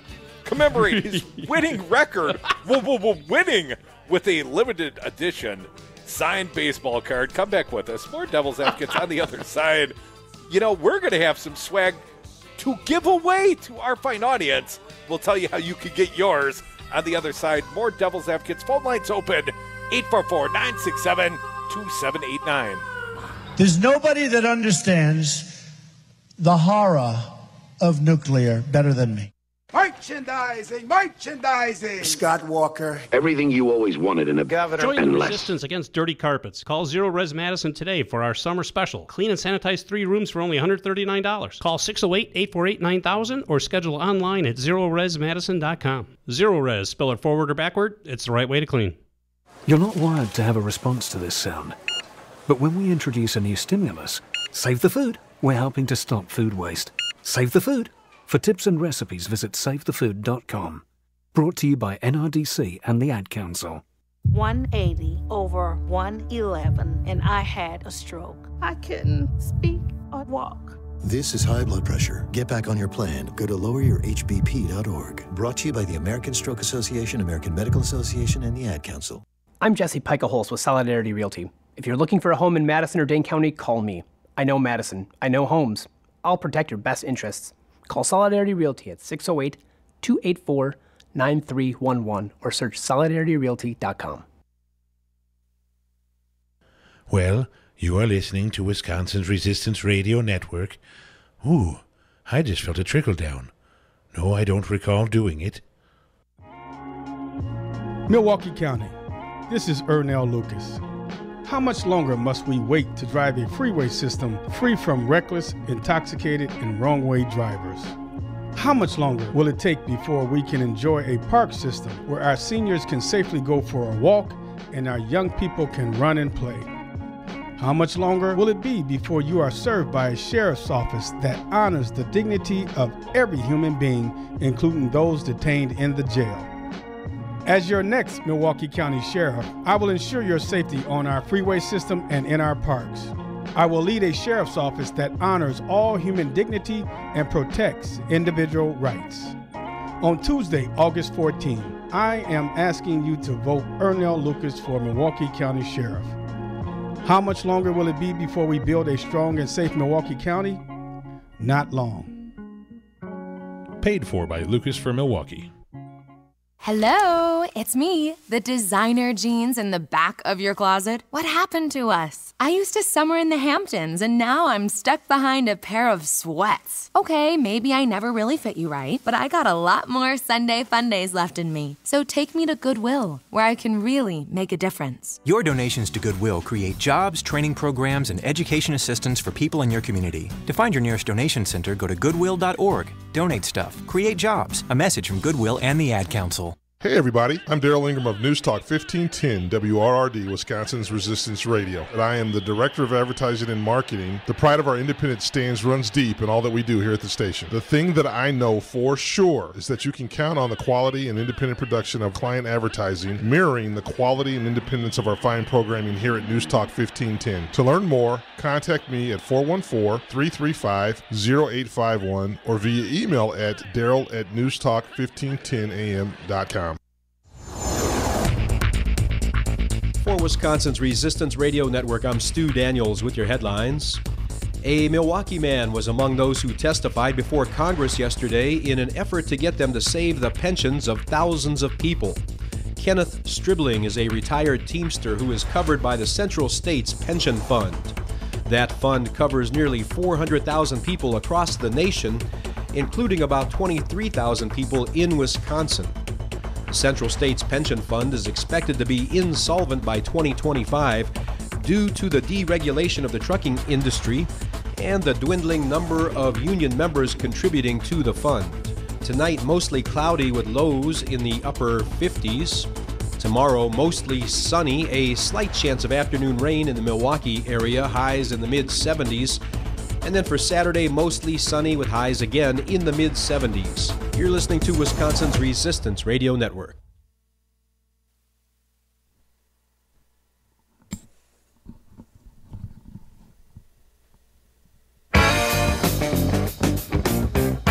The Devil's Advocates. Political commentary from the back of the class. Welcome back to the Devil's Advocates radio show. Yes, a cooler sunglasses song, if I do say so. Dom, I see you more as a Corey Hart sunglasses at night kind of dude. Yeah. I'm always we didn't Jim's, talk man. about I wear the good ones. But Scott Walker, I thought as those a were brand, Ray-Bans. as a brand, Scott Walker, man, I don't know. Gucci better beware, and those things might be worth something someday. Now, do you think having Scott Walker on the side enhances or diminishes the value of the cheap sunglasses? Well, enhances, of course. I mean, well, if you can sell them for $10, you can buy a cheap $3 pair of bicentennial sunglasses at the Quick Trip stores currently for about $3, Dom. I still want to know what I get for $4.5 billion. Everything you want. Everything. Yes, everything. That's a long way to go for that joke, Yeah, but I like it, boys. Let's get to some callers before we move along, Crudy. 844-967-2789. Mark from the Sack, you're up. How you doing, man? Thanks for calling. Doing okay. A couple of questions here.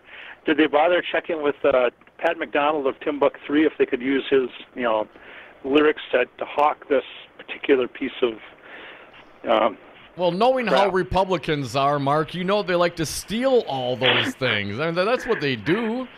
I would suspect they literally hate Scott Walker. Well, what do they use? Scott Walker used some Dropkick Murphys. Yes, thank you. Dropkick Murphys. Tweeted out at him, Scott Walker, we literally hate you. Stop Love using the our Dropkick music. Murphys. Yeah, stop using our music. In the little cartoon Scott Walker they have standing alongside the little emoji with the sunglasses on it, it's kind of bald spot free there. Yeah. Full head of hair, that little guy. Doesn't look very accurate, does it, Mark? Come on, when Not we get very an accurate at all. avatar, the avatar should be better looking than the reality, shouldn't it? At least if you're an ugly guy like Scott Walker. Well, I thought Scott Walker's reality was success, and it shouldn't matter if he's got a full head of hair or not. I mean that it's just kind of. Mark, another are you going to go get your sunglasses right now? I mean, you got any you got any birthdays coming up that you can, provide these fine pair of sunglasses for family and friends?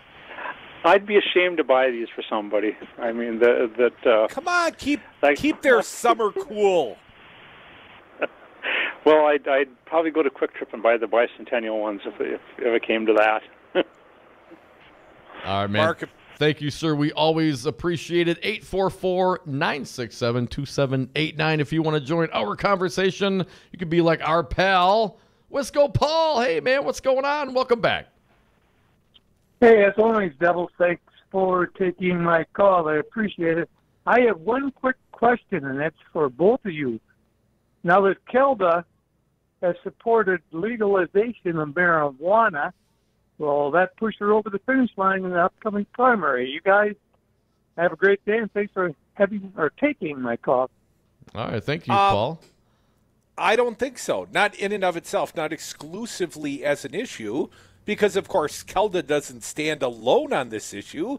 Kelda stands with 7-ish of the other Dem candidates running for governor. Mike McCabe, I believe, the first, or at least the most earnest in his support of legalization. Matt Flynn was out front on this issue.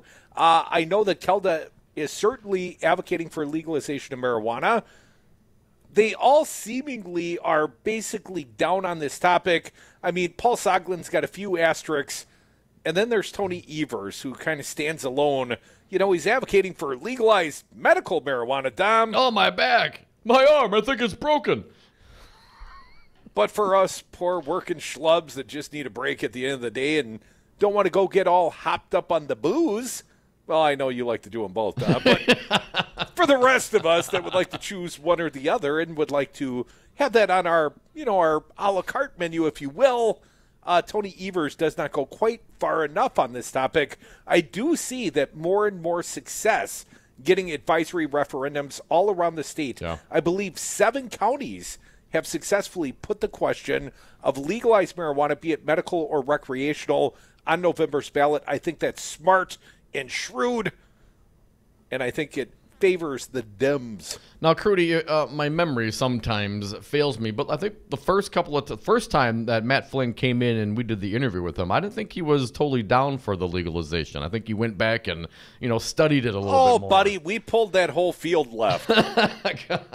Come to us. Come on, Dems. Join us. Come on the green side. There's a strong, thriving economy over here. The state should get its part. And that's just Dom. Dom, since we're talking about the Dems and the gubernatorial race, let's throw out a new PolitiFact Wisconsin. Tony Evers' boast of beating Walker in polls falls short of the finish line. Dom, I think Tony actually kind of lucked out just getting a false. This could have very readily been a pants on fire. Let's see, the quote, "I'm the first Democrat to ever lead Scott Walker in an election year." Now, to the body of the piece, PolitiFact Wisconsin, is a blue wave going to hit Wisconsin come November? It's a question that has been heavily debated since the election of President Donald Trump in 2016 and the wave of Democratic candidates who have won elections across the country in months since.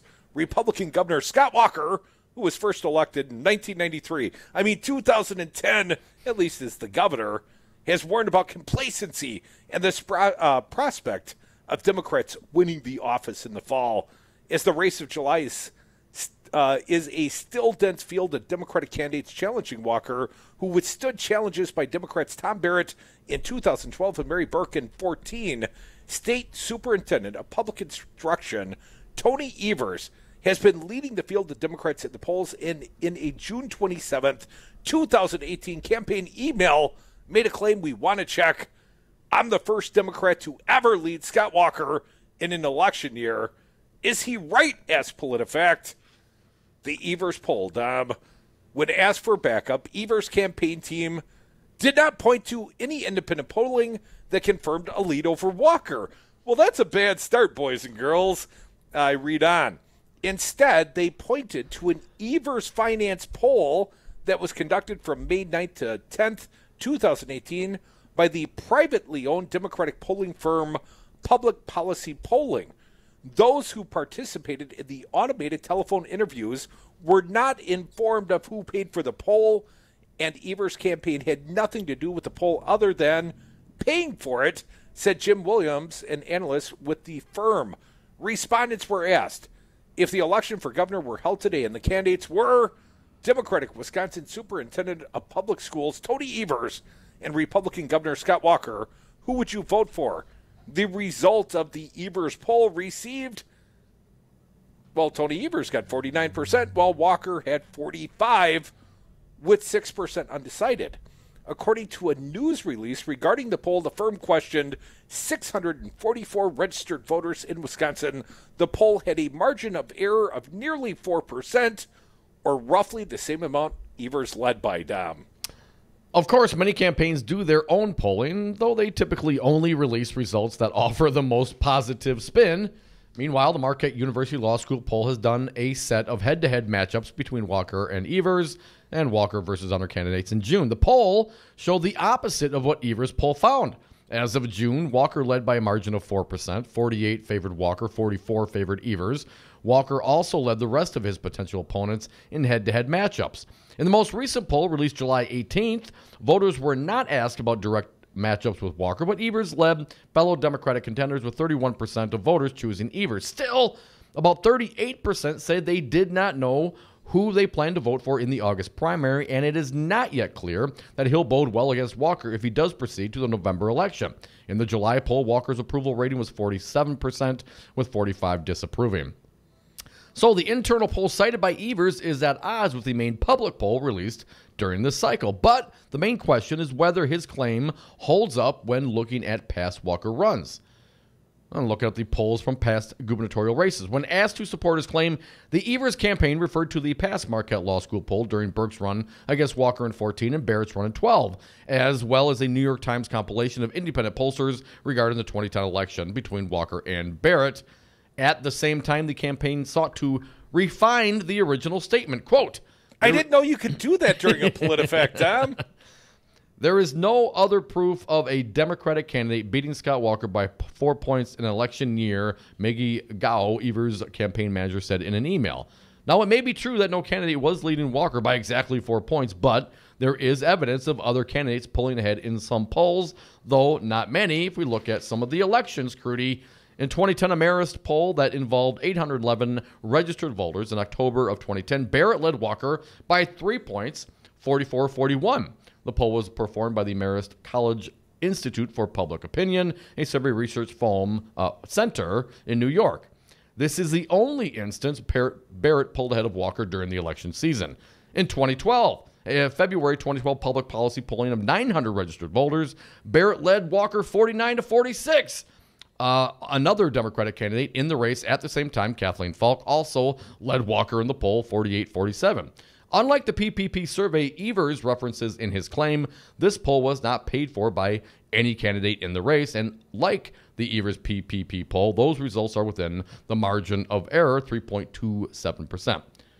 May 2012 Marquette poll showed among registered voters, Barrett led Walker 47-46. However, the 1 point advantage was the opposite among likely voters who preferred Walker 48-47. In 2014, polls showed the race between Burke and Walker was a tight one. According to Marquette poll of August of 14, Walker led among registered voters 47.5% to 44.1%, but Burke led among likely voters 48.6% to 46.5%. Tom, I remember that particular poll very distinctly. We, of course, were doing our show by 2014, I guess technically during the 2012 recall cycle as well. But I remember very distinctly Mary Burke catching a lead against Scott Walker, at least amongst likely voters. So, getting to the rating, again, Evers stating that I'm the first Democrat to ever lead Scott Walker in an election year. He cited a single internal poll, one at odds with public polling in the race, but there were 2 instances in which Burke led Walker, however slightly, in 2014, and 1 poll in which Barrett led Walker in 2010. PolitiFact rates Evers' claim false. A liar. Now, this particular article written by Samantha West, not the typical Kircher. What do you think about this particular rating? We've tried to defend just recently, I believe yesterday, Kelda Royce. We fact-checked the fact-checkers, and Spencer Black, a former Assembly Dem, came to the support of Kelda Royce, despite the fact that he, talking about Spencer Black, is a Tony Evers supporter, but thought it was the right thing to do to say, you know, Kelda Royce did not have the opportunity to co-sponsor a bill. I didn't circulate the bill for co-sponsorship. Well, apparently PolitiFact, or pardon me, the AP's fact check of Kelda was false, or at least according to Spencer Black was false. But Dom, I got to ask you, how would you rate this particular PolitiFact and Evers? You know, I'd say maybe half true. You know, how so? Well, I guess it depends if you go on the original statement. If the original statement is I'm the first Democrat to ever lead Scott Walker in an election year, that's false. Right? I mean, we have other polling they've identified that it's false. Now, if you clarify it as his campaign manager did, saying specifically leading by 4 points, well, okay. But I've been PolitiFacted, my buddy. You don't have the opportunity to clarify or restate the statement. I mean, you could say, hey, I misspoke. Our friend Joe Zapecki got PolitiFacted one time on our show. He said, I spoke in error. He ate his crow, and he moved on from that. Yes. But to say, well, we meant by 4%, and Mary Burke only led by 2.5%, I mean, that is a ridiculous change of venue, if you will, Dom, to think that somehow that clarifies the matter. And the other greater issue I took is it was a Tony Evers poll. I mean, you can't do internal polling, roll it out there like it's meaningful. And quite frankly, my understanding, Dom, in this very letter sent off to supporters, Democratic Party base members, Tony Evers didn't describe whose poll he was the only one to have ever led in during an election year. It was just a statement of fact. Yeah, it's not good. Why even go there? I mean, these numbers are readily available. You can find them on the interwebs I mean, I get you want to put your candidate in the best possible position, but now you're getting slapped down because the things that you are saying are not accurate. Well, I would say, false is probably spot on in this case. Dom, you'd say half true. I would say perhaps pants on fire liar. Folks, we are the Devil's Advocates, always willing to listen to your point of view. Not Kircher. Tom, you're not Tom. welcome today. You're welcome anytime. 844-967-2789. Call or text. Your opinions welcome here.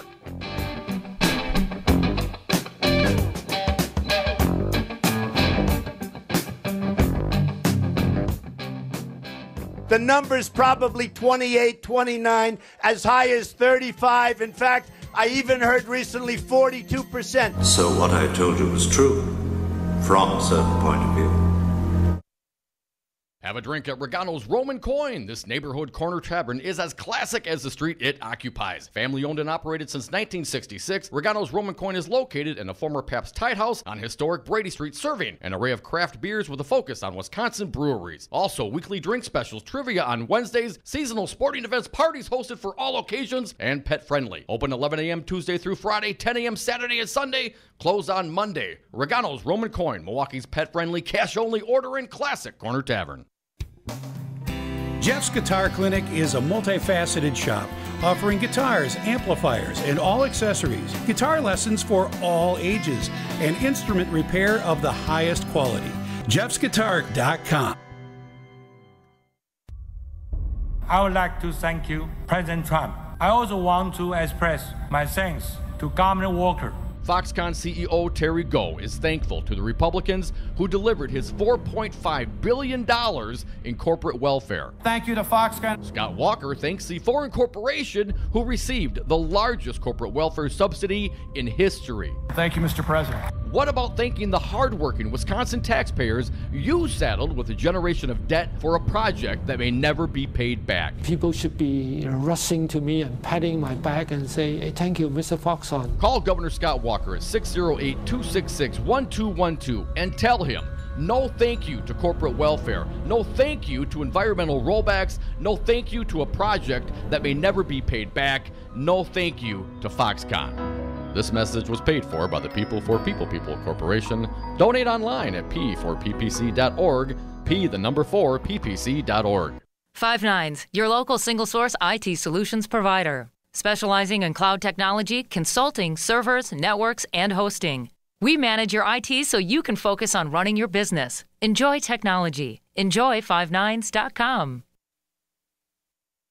Brad Zog, owner of Zero Res Madison. Brad, why should people use Zero Res Madison? Why wouldn't you clean your carpets like this? We've got a patented system. We also do another step that most people don't do. We have a double rotating brush machine that we use when we pre-treat the carpet. So this helps dig up any of that stuff that's deeper in your carpet that the vacuum doesn't get. We're going to provide that intermediary step before we clean with our empowered water. Call Zero Res today, 608-848-9000. Zero Res. Spell it forward or backward. It's the right way to clean. Resistance Radio is pleased to support Brady Street Festival taking place this Saturday from 11 a.m. to midnight. Brady Street Festival is highlighting Wisconsin cheesemakers, jewelry, and pottery crafters, as well as food from Brady Street restaurants. At 7 p.m. on the Bud Light local stage, it's Queen Tut, followed by the November Criminals at 8:30 p.m. More at bradystreet.org. I'll see you there. Hi, Resistance Radio listeners. This is Kim Schrader, the president of the Milwaukee Teachers Education Association. We are the 4,600 educators who make Milwaukee's public education system possible. MTA members are the guardians of public education because every single day we are fighting to strengthen and protect public schools our students deserve.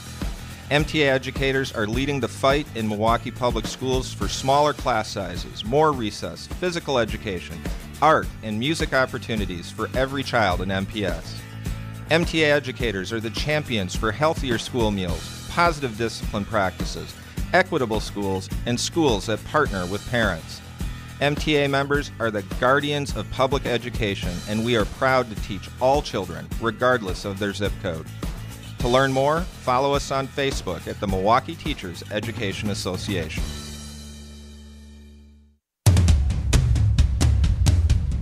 %60 of the time, they're right every time. Dom and Krutz are the Devil's Advocates. And we are back. Thank you for listening to the Devil's Advocates radio show, Wisconsin's Resistance Radio Network, streaming on the YouTube and Facebook pages, although that value down a little bit today. Facebook lost $100 billion in value today, the biggest drop in street history. Also, the Twitter feed, they're doing okay at Devil Radio, and the phone lines, 844-967-2789. Dom, we've got a top story, breaking news, if you will, at themadison.com. Our friend, journalist Matthew DeFore, writes, the Democratic Governors Association plans to boost its eventual Wisconsin nominee with $3.8 million in television advertisements in the fall election, and is pointing to the now $5.7 million ad buy from the Republican Governors Association as a sign that Scott Walker is in trouble. The DGA earlier this year announced a $20 million ad buy in 4 states in the final weeks of the election, but didn't specify how much would be purchased in Wisconsin. The RGA ad buy for the last 9 weeks of the election is up from $5.1 million the organization announced in April. Last week, the organization reserved $924,000 in TV ad time. I wonder if anyone ever considers using the radio, Dom. Hey, I like that medium. I read on DGA spokesman Jared Leopold provided the updated figures Thursday for both organizations based on information collected from TV stations, which must report the information to the Federal Communications Commission, you know, the boys and girls at the FCC, Dom. An RGA spokesman didn't respond Thursday to a request for comment, and the Walker campaign declined to comment. Apparently busy selling sunglasses, Dom. Here is a quote from Leopold, again with the Democratic Governors Association. It's recognition that this is one of the most competitive gubernatorial races of this cycle, and Scott Walker is one of the most endangered incumbents in America. The RGA announced its $5.1 million ad buy in Wisconsin after the DGA's $20 million announcement, and just after a Supreme Court candidate backed by liberals won in the spring election. That win prompted Walker to warn Republicans that a blue wave could be building ahead of the fall elections. Democrats also point to 2 special election Senate victories in January and June in districts held by Republicans for years as signs that they are surging. Walker's campaign has already spent more than $2 million on TV advertising, and the Americans for Prosperity, you know, the Koch brothers, Dom, have spent nearly another $1 million in support of Walker's agenda. The RGA spent almost $4 million in 2014 supporting Governor Walker against Madison School Board member Mary Burke, according to our friends at the Wisconsin Democracy Campaign, which tracks the spending. A Stronger Wisconsin, a group that the DGA funnels money through in Wisconsin, spent very little on the 2014 election, Dom. Wow, that's a lot of money. They must be really scared. Scott Walker must be very scared. I've been seeing all these ads on television. Oh, go ahead. Well, I got one more. This one maybe will make Tony Evers feel a little bit better. A poll, this one, a Marist NBC poll of Wisconsin, found State Superintendent Tony Evers leading Walker in a hypothetical matchup 54-41. Oh! That's new polling from NBC Marist this week. Once again, Democratic gubernatorial frontrunner Tony Evers leading Walker in a hypothetical matchup 54-41. That'd be an ass-kicking for Governor Evers. Well, he's got to win the primary first. We'll see how it goes. Come back with us. We are the Devil's Advocates, the 5 o'clock happy hour. It starts right now.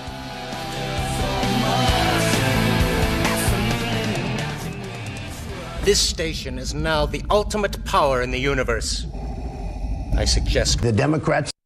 Here in the Badger State, we have our own expressions. When we're looking to go on vacation, we state, well, let's go up north. Hello, this is Tom Bennett, president of Teamsters Local 200. Here in the Badger State, we also have another expression, union yes. The strength of the labor movement depends on elected officials here in Wisconsin and Washington, D.C. that support the values of working families that raise the standards for all. Give us a call at Teamsters Local 200 at 414-771-6363 or visit our website at www.teamsterslocal200.com or on Facebook at Teamsters Local 200. Be engaged. Hey folks, sexy liberal Stephanie Miller here. Most new Wisconsin jobs are in Dane County, it's true. Some of my listeners are relocating to Madison. Many already commute there. When asked where to turn for a trusted real estate team that understands Madison, I say the same thing. Solidarity Realty. They help you through the process and protect your consumer rights. They live their values, building community, promoting sustainability and diversity. Find them today at solidarityrealty.com and tell them Stephanie Miller sent you. Here at Bounce Milwaukee, we not only want families and friends to build connections, we also want to grow those connections in our community. That's why every Wednesday night from 5 to 8 p.m., we host Refuel the Resistance. It's a great chance to have a drink in our arcade bar, try something from our fantastic restaurant, connect with progressive activists, and support local organizations. For more information about Bounce Milwaukee's Refuel the Resistance, visit us at bouncemilwaukee.com or call 414-312-4357. Josh Call, the candidate for Wisconsin Attorney General. Do you think voter ID had a suppressive effect, not on 100 voters, but on thousands of voters and perhaps tipped the election to Donald Trump? This is an issue that came up at our trial. And first of all, I should thank you guys because we actually introduced into evidence the recording of you interviewing Dale Schultz, who was talking about the passage of the voter ID law. That was one of our pieces of evidence. I would have gotten away with it too if it wasn't for those meddling devil's advocates. You are listening to 1510 AM WRRD Waukesha, Milwaukee, and 1580 AM WTTN Columbus, Wisconsin's Resistance Radio Network. Facebook head 3D gun appeal. I'm Barbara Cusack. Facebook chief executive Mark Zuckerberg's fortune took a more than $15 billion hit today as the social media giant suffered the biggest one-day wipeout in U.S. stock market history. More from correspondent Steve Kastenbaum. When the trading day ended, Facebook's stock had not recovered from its huge plunge earlier in the morning. It dropped 42 points when trading began and stayed around that mark for the rest of the day. It was the single worst one-day drop for Facebook and one of the largest ever for an American company. They lost around $119 billion in value a day after their CFO told shareholders that they would focus on making privacy their priority. A coalition of gun control groups has filed an appeal in federal court seeking to block a recent Trump administration ruling that will allow the publication of blueprints to build a 3D printed firearm. The State Department ruled in late June that directions for building the weapons could be published. A Texas-based company specializes in open-source firearm designs that can be made with a 3D printer. Its owner was advocating for the decision. Some argue that the guns are untraceable because they're homemade and don't have serial numbers. Clayton Neville, Dallas. The longtime finance chief for President Trump, Alan Weisselberg, has been subpoenaed to testify before a federal grand jury in the criminal investigation of former Trump lawyer Michael Cohen, according to the Wall Street Journal. More from correspondent Bryn Gingras. CFO Weisselberg has controlled the movement of money for Trump, and it's clear he has information that investigators want to discuss. As part of an obstruction of justice investigation, special counsel Robert Mueller has been reviewing President Trump's Twitter feed. The New York Times reports Mueller is scrutinizing Trump's Twitter attacks on former FBI Director James Comey and those against Attorney General Jeff Sessions. Just over 900 migrant children have not been reunited with parents, with a deadline for the Trump administration at this hour. I'm Barbara Cusack. Do you own a rental property, or would you like to partner with a rental investment team? Call the pros you can trust at CCL Management. Rental expertise second to none, a general contractor on staff to direct repairs and improvements, and real estate brokerage services tailored to the small investor. If you're ready to invest in rental property or just need professionals to manage your real estate portfolio, call us, CCL Management, at 608-833-0009 or visit us on the web at cclmanagement.com. Donna from Louisiana. The storm just hit, and we went from donating to the food bank to needing it. Hunger is a story we can end. End it at feedingamerica.org. Brought to you by Feeding America and the Ad Council. 5 Nines, your local single-source IT solutions provider. Specializing in cloud technology, consulting, servers, networks, and hosting. We manage your IT so you can focus on running your business. Enjoy technology. Enjoy59s.com. Star 848. A parasite found in cat feces called Toxoplasma gondii has been found capable of altering our mind to make us less fearful. Researchers at the University of Colorado observed rats infected with the bug became unafraid of cats, and that people at entrepreneurial events who carried the parasite were nearly twice as likely as those who did not to start their own businesses. College students who had the parasite were almost 1.5 times more likely to major in business. There are negative side effects of T. gondii, however, such as increased risks of car accidents, mental illness, neuroticism, drug abuse, and suicide. I'm John Stolness. The Atlanta Hawks will offer new fan-friendly concessions pricing plan that they say is the first of its kind in the NBA. The team says the menu will feature price cuts of up to 50%, including $5 beer. The Hawks say motivation came from the NFL Falcon success with similarly affordable pricing. I'm Barbara Cusack. I'm Jesse Pica-Holz with Solidarity Realty. If you're looking for a home in Madison or Dane County, call me. I know Madison. I know homes. I'll protect your best interests. Call Solidarity Realty at 608-284-9311 or search solidarityrealty.com. Looking for a job worth talking about? Teaching is creative, collaborative, and intellectually challenging. See why teachers have better work stories at teachdfw.org and learn more about becoming a teacher.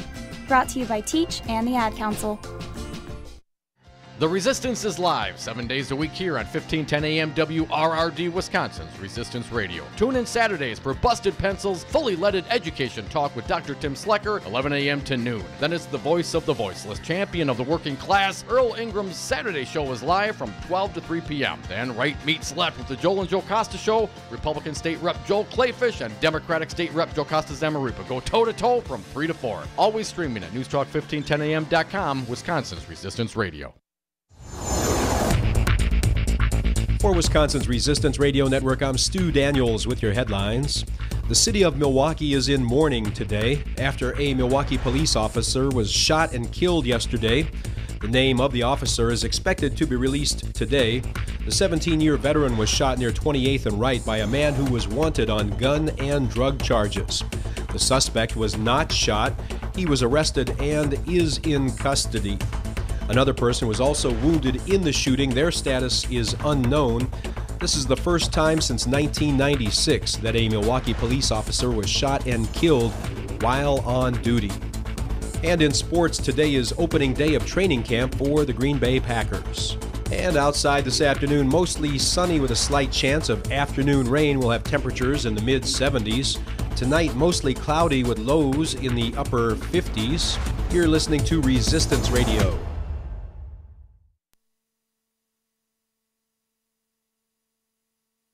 LLC. Warning, you are about to listen to the greatest radio show ever.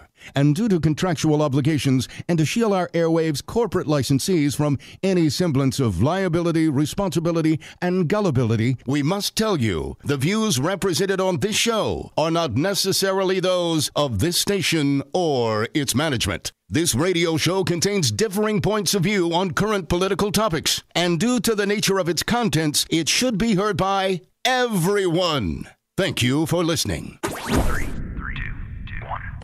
Now live from the heart of liberal Wisconsin, where the political party is just beginning, welcome to the Devil's Advocate Show. Best friends proving it's never personal, only politics. Please allow me to introduce myself. Now here are your hosts, Dom and Crute. Welcome back to the Devil's Advocates Radio Show. Dom, we are sliding into the 5 o'clock happy hour.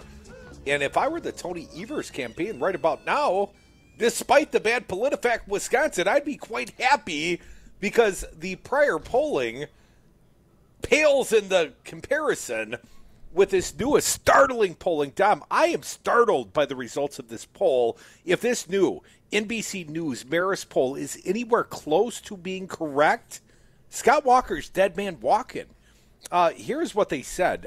We have a piece from the NewYorkTimes.com, NBCNews.com, but here is a paragraph from that piece. According to new polling from NBC News and Marist, just 34% of Wisconsin's registered voters say Walker should win re-election in the fall, while 61% say a new person should be given a chance to lead the state. 34 want Walker's re-election, 61% would like to see change. Dom, that's 27 points underwater for the governor of the state of Wisconsin. I mean, Dom, again, if these polling results anywhere close to accurate, Scott Walker is in a heap of trouble. I jumped on Real Clear Politics Security. They have a nice summary of the polls. They also mention this NBC News Marist poll. Evers, as you said, 54, Walker at 41. It puts Evers up by 13. In the Democratic primary, let's throw this one out there as well. Evers up by 18, 25, Vinehout 7, McCabe 7, Soglin 6, Mitchell 3, Flynn 3, Royce 3. Okay, so we know that Tony Evers, at least according to the Marquette polling, and the average of known polls, has a decided lead over the Dem gubernatorial field. And we know from this newest Marist NBC News poll that not only does Tony Evers beat Scott Walker in a head-to-head matchup, I mean, 13 points, Dom, that is way outside the margin for error. That is similar to the margin that Justice Rebecca Dallett beat Michael Skrinnach by. I mean, if we see that one play out again, there's going to be much partying, at least in the blue parts of the state of Wisconsin in November. Again, the stark 34% of Wisconsin's registered voters say Walker should win re-election. 61% say, hell no, we've had enough of bad governance. I mean, clearly this would be indicative of some sort of Walker fatigue, Dom. And the crowded Democratic field to take on Walker has a clear front runner, as we've talked about, Superintendent Tony Evers. Among likely voters, Evers received 26% support. Now, that's what you see in the Real Clear Politics, but that is also according to, apparently, the Marist NBC News polling. They have ranked the Dem field as well. Dom, you read that, so I'm going to skip over it. Big clarify here, Curdy. The numbers I gave out, that Evers 54, Walker 41, not a poll of polls. It was the NBC News Marist poll. That's a singular poll that finds this result. Correct. Let's hope they didn't oversample Republicans, or Scott Walker is really literally screwed. If Evers faces Walker in the general election, the poll shows the Democrats would start the race with a significant advantage. When has that ever happened? You know, Tony Evers prior claimed that he's the first Democrat ever to lead in the polling. Well, we did see some polls right at the margin of error, but I have never seen a Democratic candidate beaten the champ by double digits in any polls, period. End of sentence. Yay! Let's also talk about the senatorial race, Dom. Tammy Baldwin's seat currently. The poll also finds that the competitive Wisconsin Republican primary to challenge Democratic Senator Tammy Baldwin is a margin of error race amongst likely voters, with 38% backing Kevin Nicholson, 35% backing Leah Vukmer. But among all GOP potential voters, Nicholson leads by 10 points, 38% to 28%. And I would point out again, this guy's never run for anything before. He is a former Democrat. She has got the endorsement of the Republican Party, all the insiders. She's got Paul Ryan. She's got Jim Sensenbrenner. And the biggest difference, the only differentiating factor other than the fact that she is a horrible candidate and a wretched human being. But Republicans don't mind that, Dom. They got Donald Trump at the top of the ticket and Scott Walker running the state of Wisconsin. So let's set aside the repulsion I might feel for this Republican candidate, Leah Nurse Ratchet Vukmer. Oh, Leah.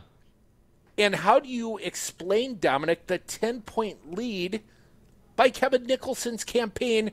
I can tell you the answer. It was a rhetorical question. I wasn't looking for your input. I didn't give it. The answer, of course, Dom, he has been all over right-wing talk radio. That repetitive messaging from the Nicholson campaign is obviously having impact The guy is leading Vukmer by 10.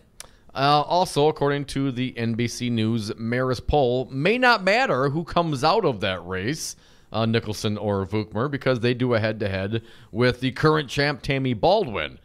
Baldwin versus Nicholson, 54-39, that's 15 points. Baldwin versus Vukmir, 55-38, 17 points. Now, Dominic, I would agree, although the polling, that's an insignificant difference as this polling finds. But I would say that Kevin Nicholson, a more challenging challenger for Tammy Baldwin in the fall than Leah Vukmer would be. 844-967-2789. Let's get some callers in here. I just want to reiterate, I think that Leah Vukmer is an awful human being. Oh, thank you for that. Glad I had the opportunity to get that out there. Duly noted. Can I get a second? A second. All right. It passes. It's true. Philip from Waukesha, you're up. Welcome, Philip. What do you got today?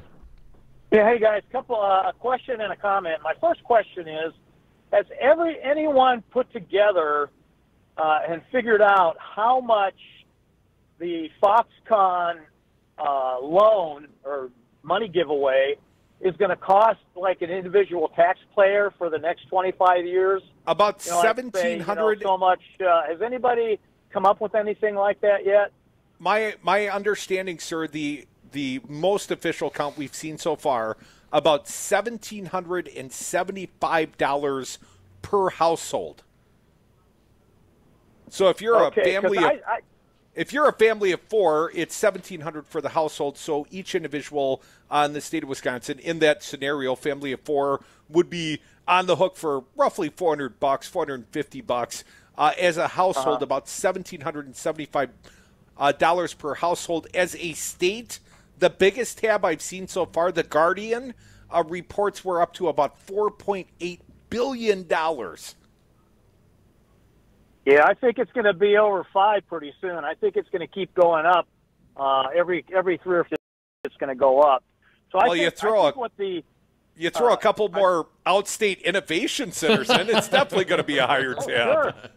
Sure. Yeah, and I think the Democrats have to really start pushing that. So all these people, with this $100 tax credit for kids, and to talk about each taxpayer is going to be paying. They're actually going to be paying the salaries of all these employees and their insurance benefits and whatever they have. And the salaries that are out there, Philip, based on the most recent numbers we've seen, 93% of the employee workforce could make less than $30,000 a year. And with a family of four, that's poverty level. They're eligible for state assistance. Yeah, those Republicans, though, they like to push their jobs and everything for slave wages, and make the citizens pay for it. And then my other comment is do you think there's 2 things? First of all, I just want to make a comment about Mueller and how everybody's complaining about how long this is taking, and I think it's taking so long because Trump has done so many illegal things. I think there's like thousands upon thousands of cases and things that Mueller's dealing with. I mean, this guy is just the biggest slime bag in the history of the world, and I think that's why it's taken so long. But and this isn't a long relative to legal cases, relative to investigations. I mean, we still don't have resolution on the FBI investigation of Lincoln Hills here in the state of Wisconsin. That's been years. We don't have FBI resolution on the Bill Minahan MCI, the maxed out Scott Walker donor that took $500,000, bought a Maserati, and absconded on the taxpayers of the state of Wisconsin. This is relative to the length of time that investigations normally last. We are in the early stages of this investigation, predicated on prior timelines. I would just look at the example. Trey Gowdy had 4 years to investigate Benghazi, and there were no freaking charges. Correct. And that's the thing that, and I don't know if what he's going to end up doing is maybe getting, after he sifts through all this crap, that maybe get the major felony charges that he can bring, or or whatever, and then kind of pick and choose what he's going to do, and to make sure that he's got everything, all of his ducks in a row. So when he, I'm hoping upon hope that right before the election he's going to drop a bombshell and just come out with all kinds of indictments and everything. And then the other thing is that, and I don't know if you guys ever saw the movie about Bernie Madoff, and Richard Dreyfuss played Bernie Madoff, and I thought it was De Niro. Movie. No, it was what's his name, Richard Dreyfuss, because it was really funny because I think that's what Trump's going through, and it was really cool how he started out, and like each day something else would come up, and then he would be, he was having back problems, and he would have to lay on the ground, and he would take care of one thing, the FBI would screw something up, and then something else would come up, and I kind of hope that's coming up with Trump, like every day he gets. Hey, you got to cut you short there, Philip. Mueller is supposed to come out with some report in July. Today's the 26th. I'd like to see it soon. We are the Devil's Advocates, 844-967-2789. It was De Niro. Come back with us.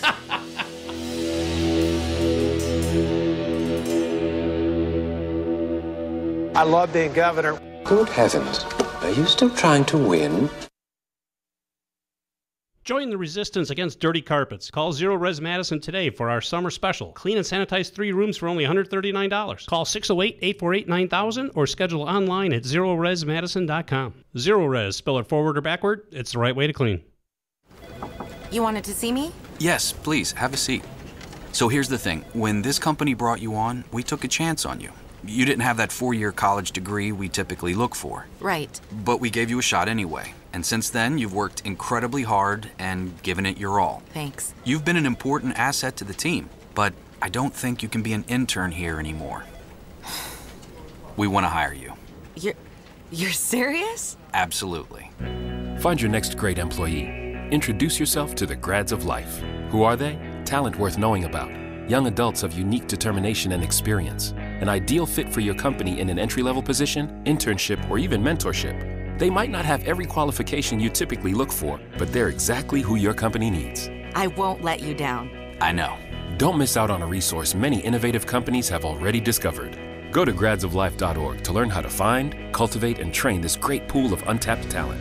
Brought to you by the Ad Council and gradsoflife.org. I'm jumping in with my clothes on. Most party fouls are pretty dumb, but if you decide to drink and drive underage, you could lose your license and your freedom. Learn more at ultimatepartyfoul.org. Brought to you by the National Highway Traffic Safety Administration and the Ad Council.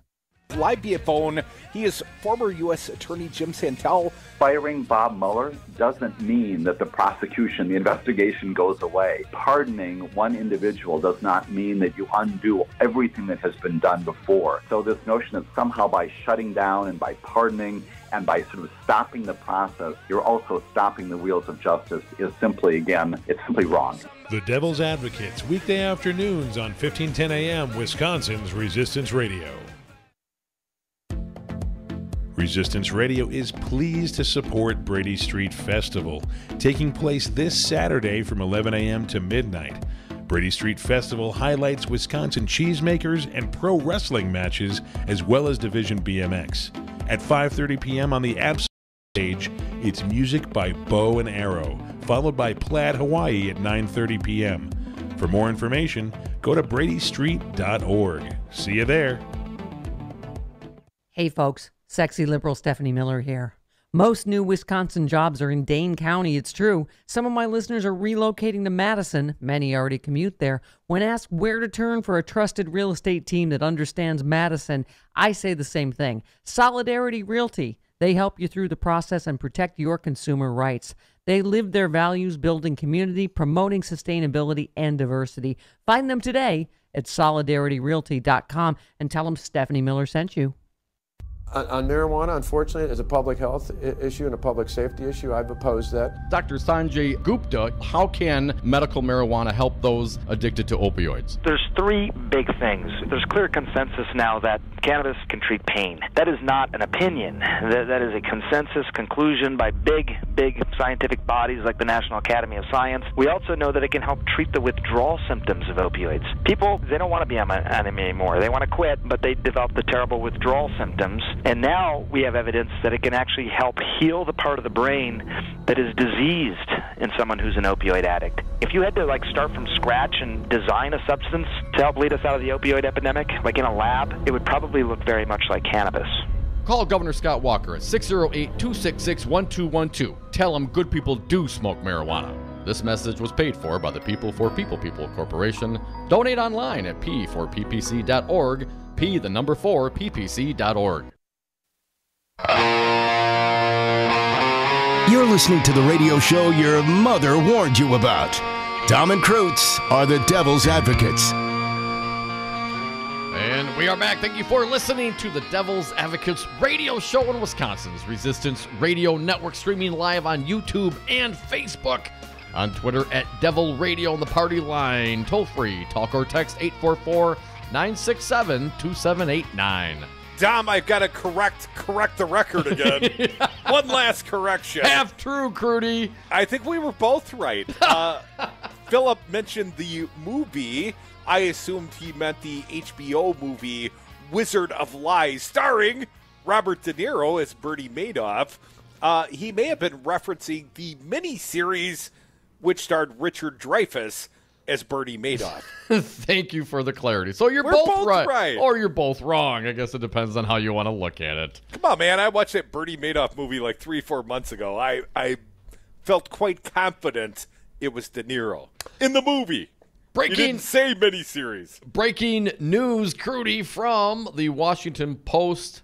Aaron Blake, long-time Trump Organization CFO, that's Chief Financial Officer, Alan Weisselberg, has been subpoenaed, the Wall Street Journal reports. That should come as little surprise. He was invoked twice in the Michael Cohen tape record conversations with Donald Trump about buying rights to former Playboy model Karen McDougal's story. Here's what Cohen said yesterday, if you don't remember. I've spoken to Alan about how to set the whole thing up. I spoke to Alan about it when it comes time for the financing, ...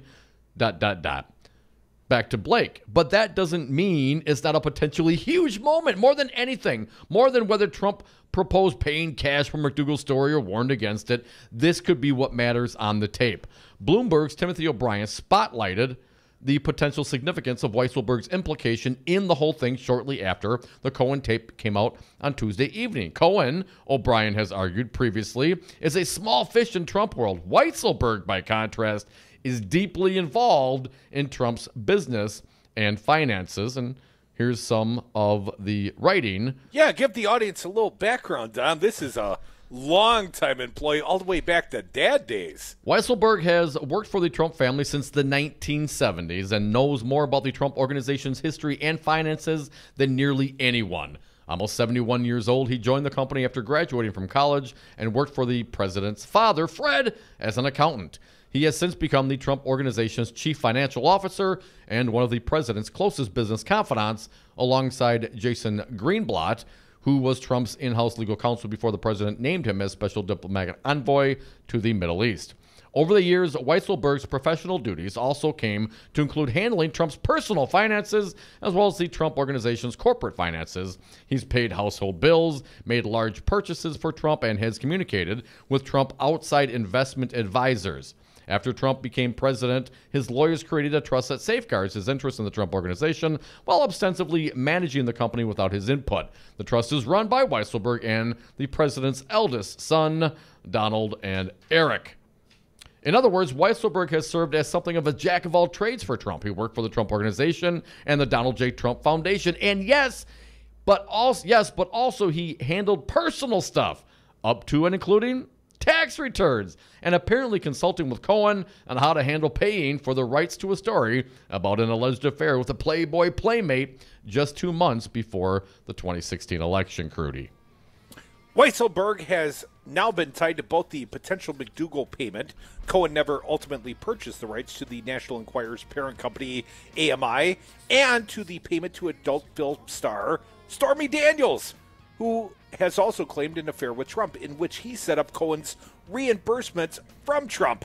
that speaks to his deep involvement, all things Trump, and to the information he could provide investigators under the right circumstances. Whether Weisselberg actually knew the specific details of either arrangement isn't clear. We also don't even know if there's anything illegal about the whole thing, much less if Weisselberg would have been involved in any illegalities. So the idea that Weisselberg might flip on Trump is premature at best, but the fact that there is reason to subpoena him is big. That means he has to answer investigators' questions, save for ones where he might invoke the Fifth Amendment or attorney-client privilege. It also means the probe has clearly expanded into Trump's businesses, which constituted Trump's previously expressed red line.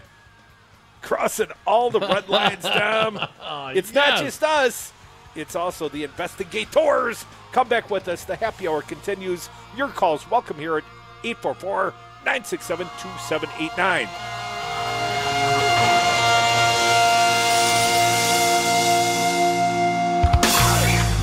They'll go through court for years. At the end, there'll be who knows what happens. You can figure that out yourself. Global single source IT solutions provider, specializing in cloud technology, consulting, servers, networks, and hosting.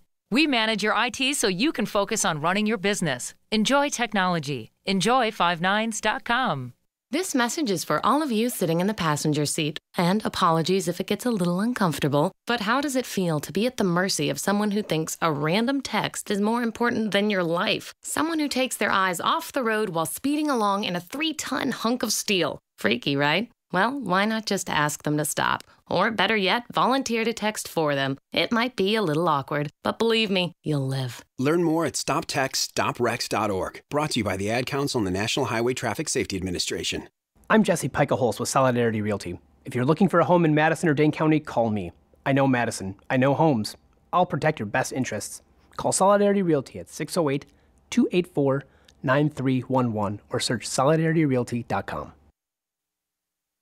Here's how you get them. If someone invites you for a cocktail, you bring them beer. If someone invites you to dinner, you bring a casserole. That's how you make friends. That's the Wisconsin way. This is 12th District State Representative Fred Kessler. Stop the end of Reconstruction. Support voting rights. End gerrymandering. Have a fair redistricting. I'd appreciate your vote. Paid for by Friends of Fred Kessler. Only in the forest can you see this. And this. And this. But nothing beats the moment you see that. Cool! That's your child's eyes opening up to a world of possibilities. I didn't know it could do that! Because one trip to the forest can spark a world of difference. There are some moments only the forest can inspire. Find yours at discovertheforest.org.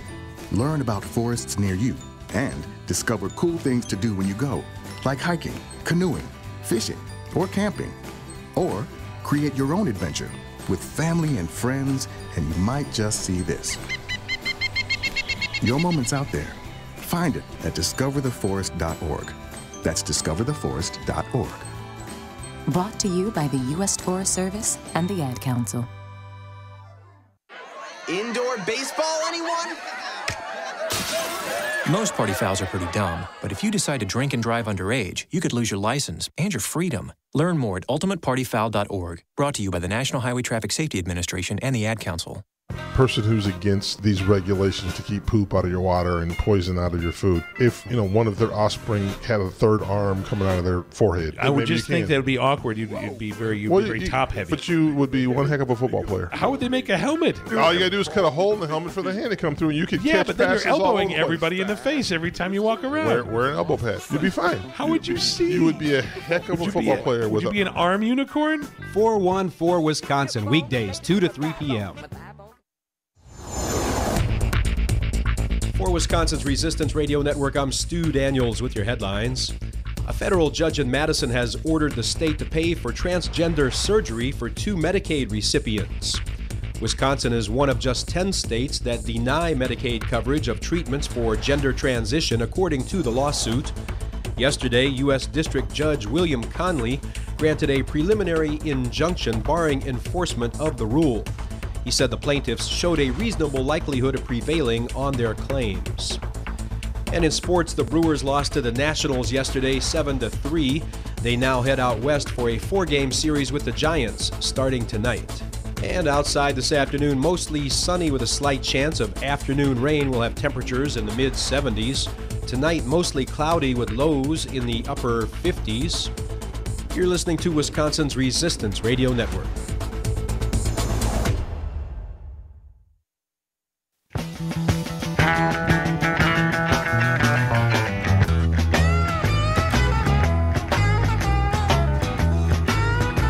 The big and tall of political talk. Dom and Krutz are the Devil's Advocates. Welcome back to the Devil's Advocates Radio Show, the happy hour. It winds along on this long, strange trip we do each afternoon between 3 and 6, Dom. Big party coming up on the street, Brady Street, of course, the home of Resistance Radio, right out there on the street this Saturday. 50,000 revelers at a party thrown by Dom's wife. It's going to be a blast. Come down and celebrate life with us. And Dom, while we did mention Scott Walker's got some swag for sale, if you come down to the Resistance Radio home mothership on Saturday, we're going to have some swag of our own. Bumper stickers, Dom. And we haven't rolled these out for the masses yet, but they say resist Trump on them. Nice. And how much are they? What do they cost? I mean, we got Walker sunglasses at $10. How do we compete with that? Well, if you come down and say, I love Resistance Radio on Saturday, I'll give you one for free. I don't start charging until maybe next week. All right, we'll assign some value to them. I'm thinking somewhere right next to priceless. $100 billion. Merchandising. You know, maybe a couple bucks. You want to give us a couple bucks, we'll spend it on the beer. I swear to God we will. Yes. Tom, breaking news at the Hill. You know, we talk quite a bit about Russia and this witch hunt and the fake news. Or, as the Hill reports it, Russians tried to hack Claire McCaskill's 2018 campaign. This stuff still happening in real time, according to the reporting of Jacqueline Thompson at thehill.com. Russian intelligence agents attempted to breach Senator Claire McCaskill, that's a Democrat from Missouri's, re-election campaign ahead of the 2018 midterms, the Daily Beast reported Thursday. The news site reported that McCaskill, considered amongst the most vulnerable senators up for re-election, was one of 3 congressional candidates a Microsoft executive said last week had been targeted by hackers. I'm not going to speak of it right now, McCaskill told the Daily Beast. I think we'll have something on it next week. I'm not going to speak about it right now. I can't confirm or do anything about it right now. The report comes shortly after Special Counsel Robert Mueller indicted 12 Russian intelligence officers in the hacking of the Democratic National Committee in 2016. The latest charges filed in his ongoing probe of Moscow's election interference. You know, that witch hunt with lots of indictments and guilty pleas, Dom. Yes. McCaskill, whose home state of Missouri went to President Trump by double digits, would be the first confirmed target of attempted Russian hacking in the 2018 midterms. The Daily Beast reported that the hackers targeted Senate staffers through phishing emails, falsely telling them that their Microsoft Exchange passwords had expired and sending them to a mock-up of the Senate's Active Directory Federation Services logon page. Microsoft seized one of the fake sites in October and redirected traffic from the domain to its own server. This allowed the company to see who was sent to the mock site. Here's a quote, Dom, from Tom Burke, Microsoft's Vice President of Security and Trust. Earlier this year, we did discover that a fake Microsoft domain had been established as a landing page for phishing attacks. Burt said that Microsoft had blocked the attempted breaches, and the Daily Beast reported that the attempts against McCaskill's team were ultimately unsuccessful. So the Russians continue to try and hack into our I guess not our election systems per se, but certainly into candidates' elections. I thought this wasn't a big deal. I thought this wasn't happening. Well, just for point of clarity on timelines, Dom, the Daily Beast noted that the attempted breach against McCaskill took place in August of 2017. Okay.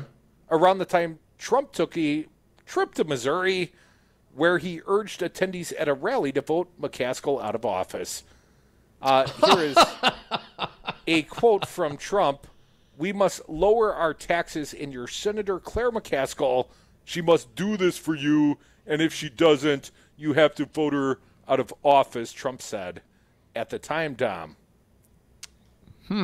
Now, I thought Trump, when he had his one-on-one, and I'm not clear exactly if anything's ever come out about what specifically was guaranteed or discussed in the one-on-one with Putin. A lot of snarkiness from Mike Pompeo yesterday in the the Senate hearings. What an ass. I saw Ron Johnson sitting there looking like a White Walker, smugly doing nothing.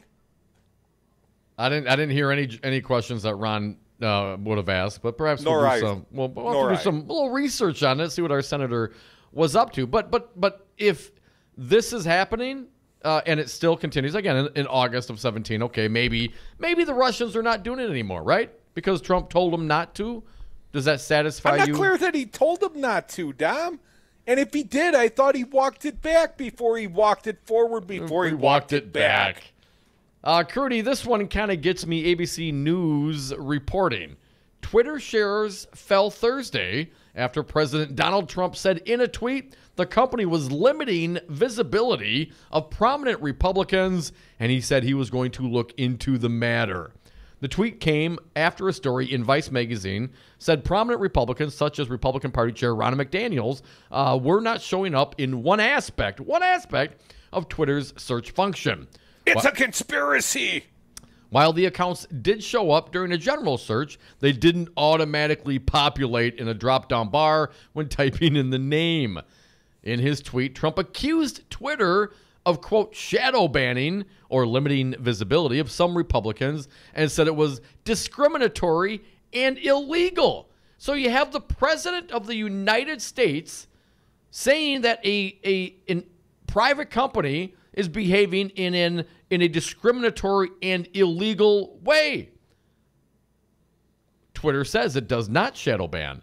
The company said it was aware that some accounts were not automatically populating, but that was due to a bug they were working to fix. The social media site said in a statement it does not make judgments based on political views or substance of tweets. Social media sites like Facebook and Twitter have been accused of having a bias against conservatives before. Diamond and Silk, the Trump-supporting video personalities, had their page removed by Facebook earlier this year, leading to outcries of censorship, including from several congressmen. During his congressional hearing in April, Facebook founder Mark Zuckerberg, who may or may not be out of a job, said this was an enforcement error and the page would be reinstated. But today, Crudy, Twitter shares fell 4% in afternoon trading.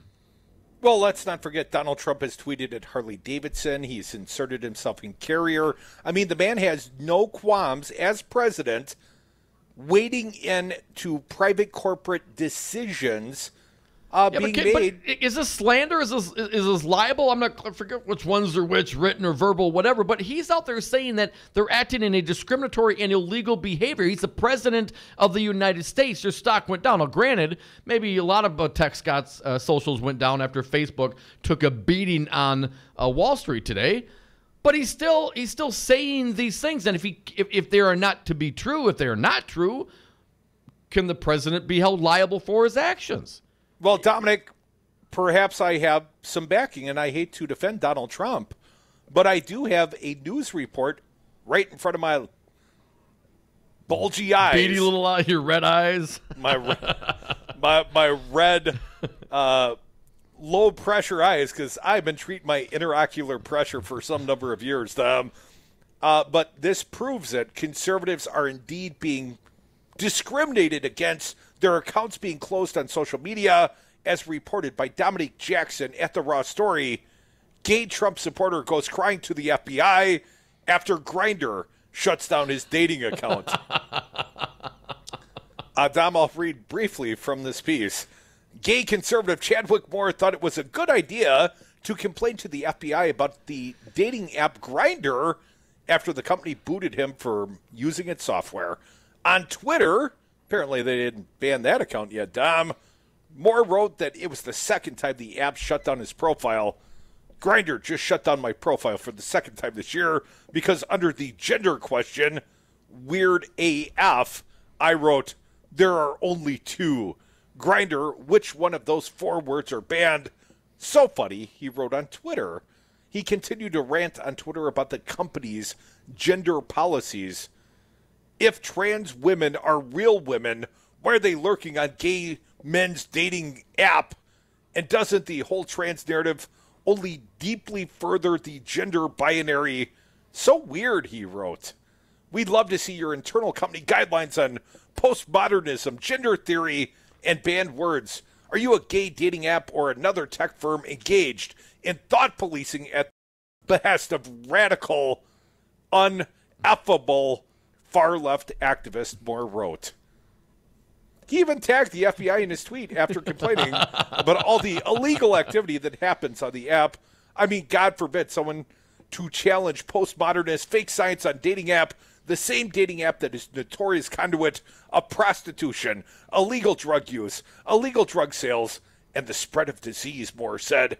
I don't know, the @FBI need to look into what happens on Grindr. Then why are you complaining so about not being allowed to access? Which is it you're looking for? The drugs, the prostitution, the drug sales, or the disease-ridden people that you might choose to have, sex with? I didn't know you could get drugs on Grindr. I was not aware. I may have to join now. Well, Dom, hopefully they wouldn't shut you down for having one of those binary gender types. Wow. Wow, really? But come on. So apparently there are gay Trump-loving snowflakes as well. That use Grindr. That use Grindr. That used to use Grindr. Well, they used Grindr up until Grindr wouldn't let them on their app. And then they get all salty about it. I mean, how bad does it have to be before you get booted off a gay dating app called Grindr? Gotta love this country, man. God bless America. God bless the devil's advocates. God bless every one of our audience members that chooses to call us at 844-967-2789. What a long, strange trip it has been.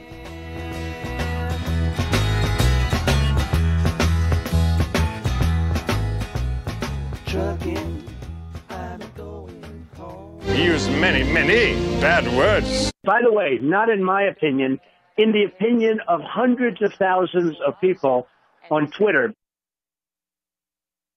J.D. Davis Funeral Home, located at 4803 West Burleigh Street, is dedicated, dignified, and distinguished in serving you in your time of need. Direct cremation specials starting at a very low cost of $595. That does not include cremation permit or crematory fee. Traditional funeral packages starting at $1,995 with a 20-gauge metal casket included. Title 19, Milwaukee County General Assistance accepted. Call today, 414-444-8300.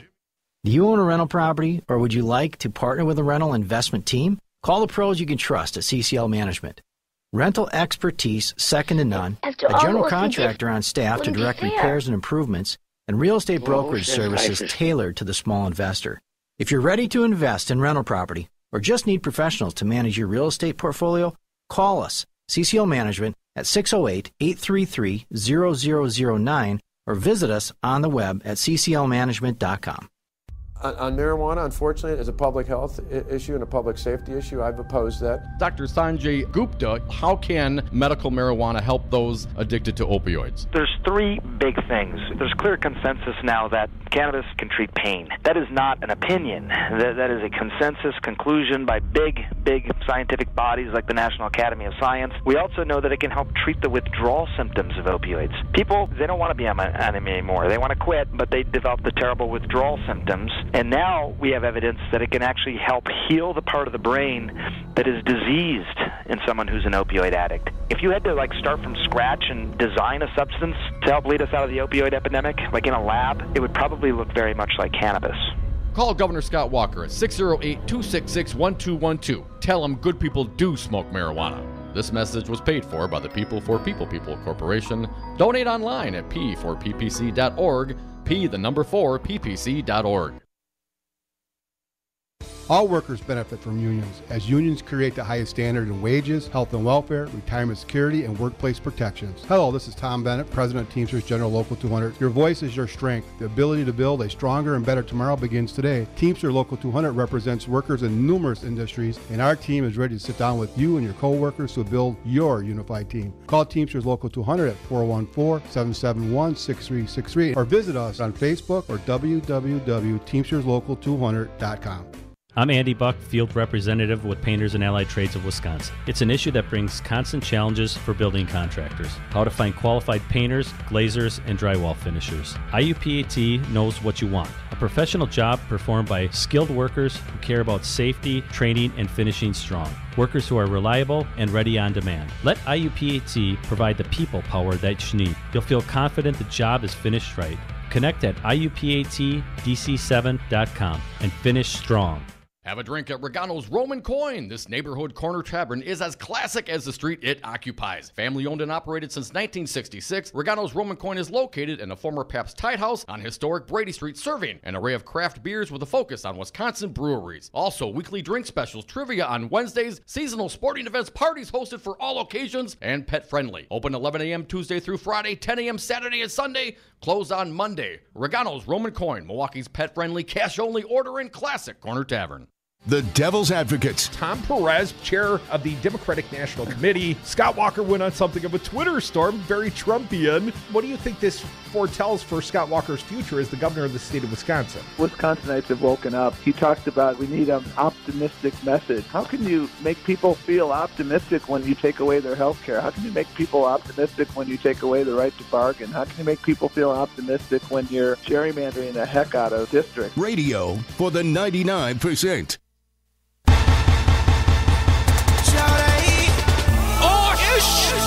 Get your towels ready, it's about to go down. The Devil's Advocates. We drink when we toast.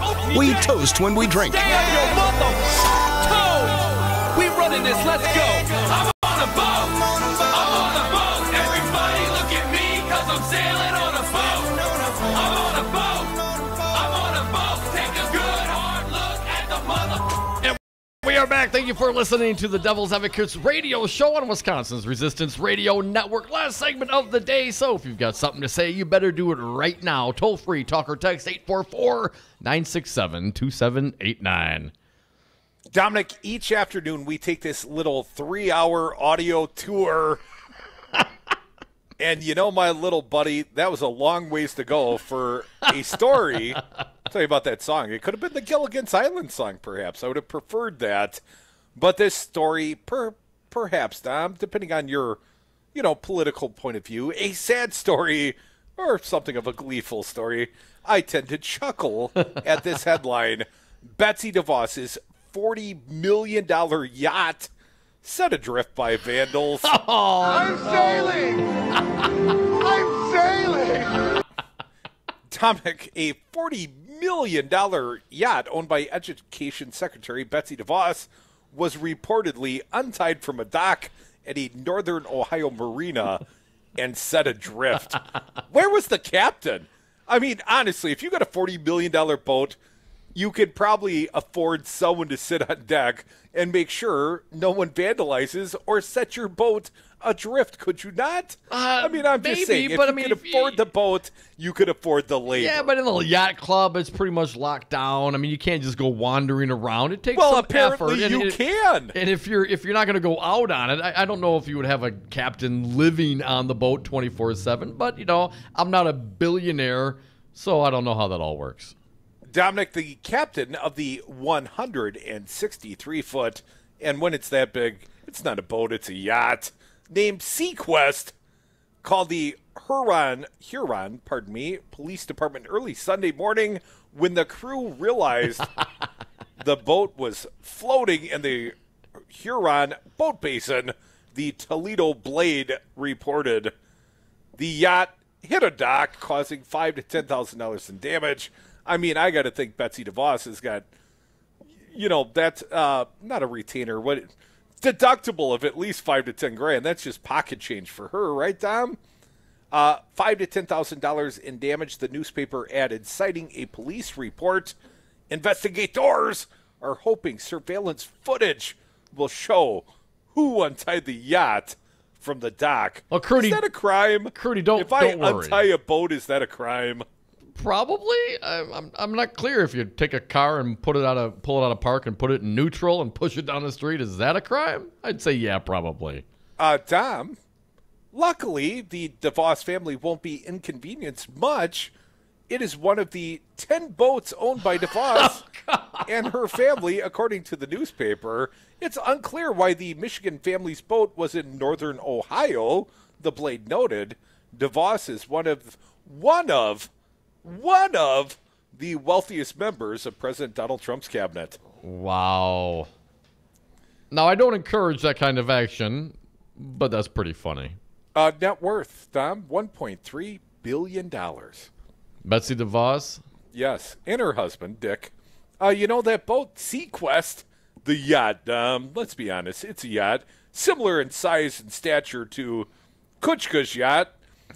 That yacht El Grande was, Chancho, yes. At least for some period of time, Dom, that yacht was docked right in Milwaukee. The Sequest, the 163-foot yacht of Betsy DeVos. The $40 million boat, Dom. I don't know why you didn't go strolling down to the harbor that night and just give her a good push. No, man, come on, man. I love going down to the marina, man. I have friends down there. They welcome me. If I start unmooring the boats, I don't think I would be welcome much longer. Dom, you seem like a Navy guy to me. Oh, maybe a Coast Guard guy. Puddle pirate. I think you'd fit right in one of the armed services involving water and lots of men in a confined space. I am a fine swimmer, Crudy, and thank you for that. I appreciate that. I don't know about I'm a sailor. I sail. I don't know about the confined spaces, though. The folks that get on those submarines, I tell you, they have some moxie to be all clustered in like that. I don't know if I could do it. But anyway, back to Betsy. The good news is nine other boats that they can go to. And how? Where does she find the time? Going all over. Hell, she was here not so long ago, right? When, remember, the governor stiffed her and the superintendent of schools, Tony Evers, stiffed her. But, the good news is Mrs. Walker was there to keep her company. The first lady of the state of Wisconsin. Dom, this might come as a shock to you. I just got an email from the Tony Evers for Wisconsin campaign. Yeah, they're all over the mayor's poll. Yeah, they are doing a little bragging about this new polling. And, of course, asking me, and like Dems, to chip in just $10 to help Tony defeat Scott Walker.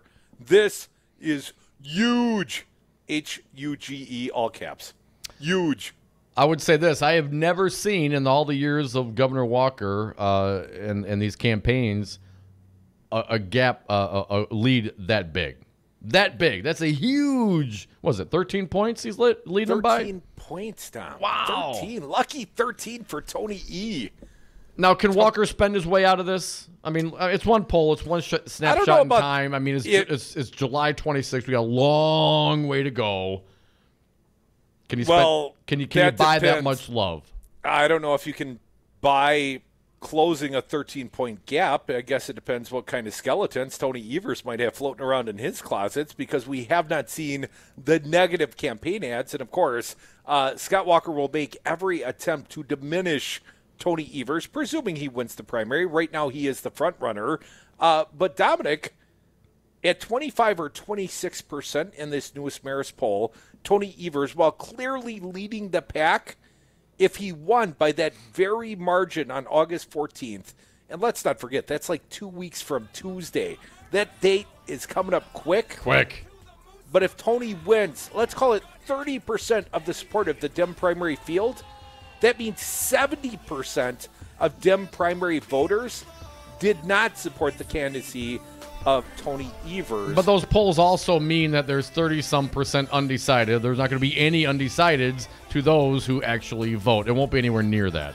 Well, I wonder if Tony Evers is going to be able to galvanize the followers of the 7 other candidates, should he have the good fortune to win the primary.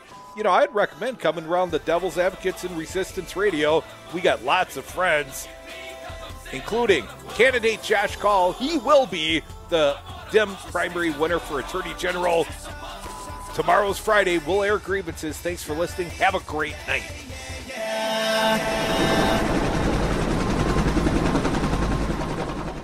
I sail. I'm a sailor. I sail. Why is the rum always gone? You never ask a Navy man if you'll have another drink. Brad Zog, owner of Zero Res Madison, resisting dirty carpets and harsh chemicals. Brad, why should people use Zero Res Madison? Why wouldn't you clean your carpets like this? We're not using any soaps. We're not using any chemicals. We cost about the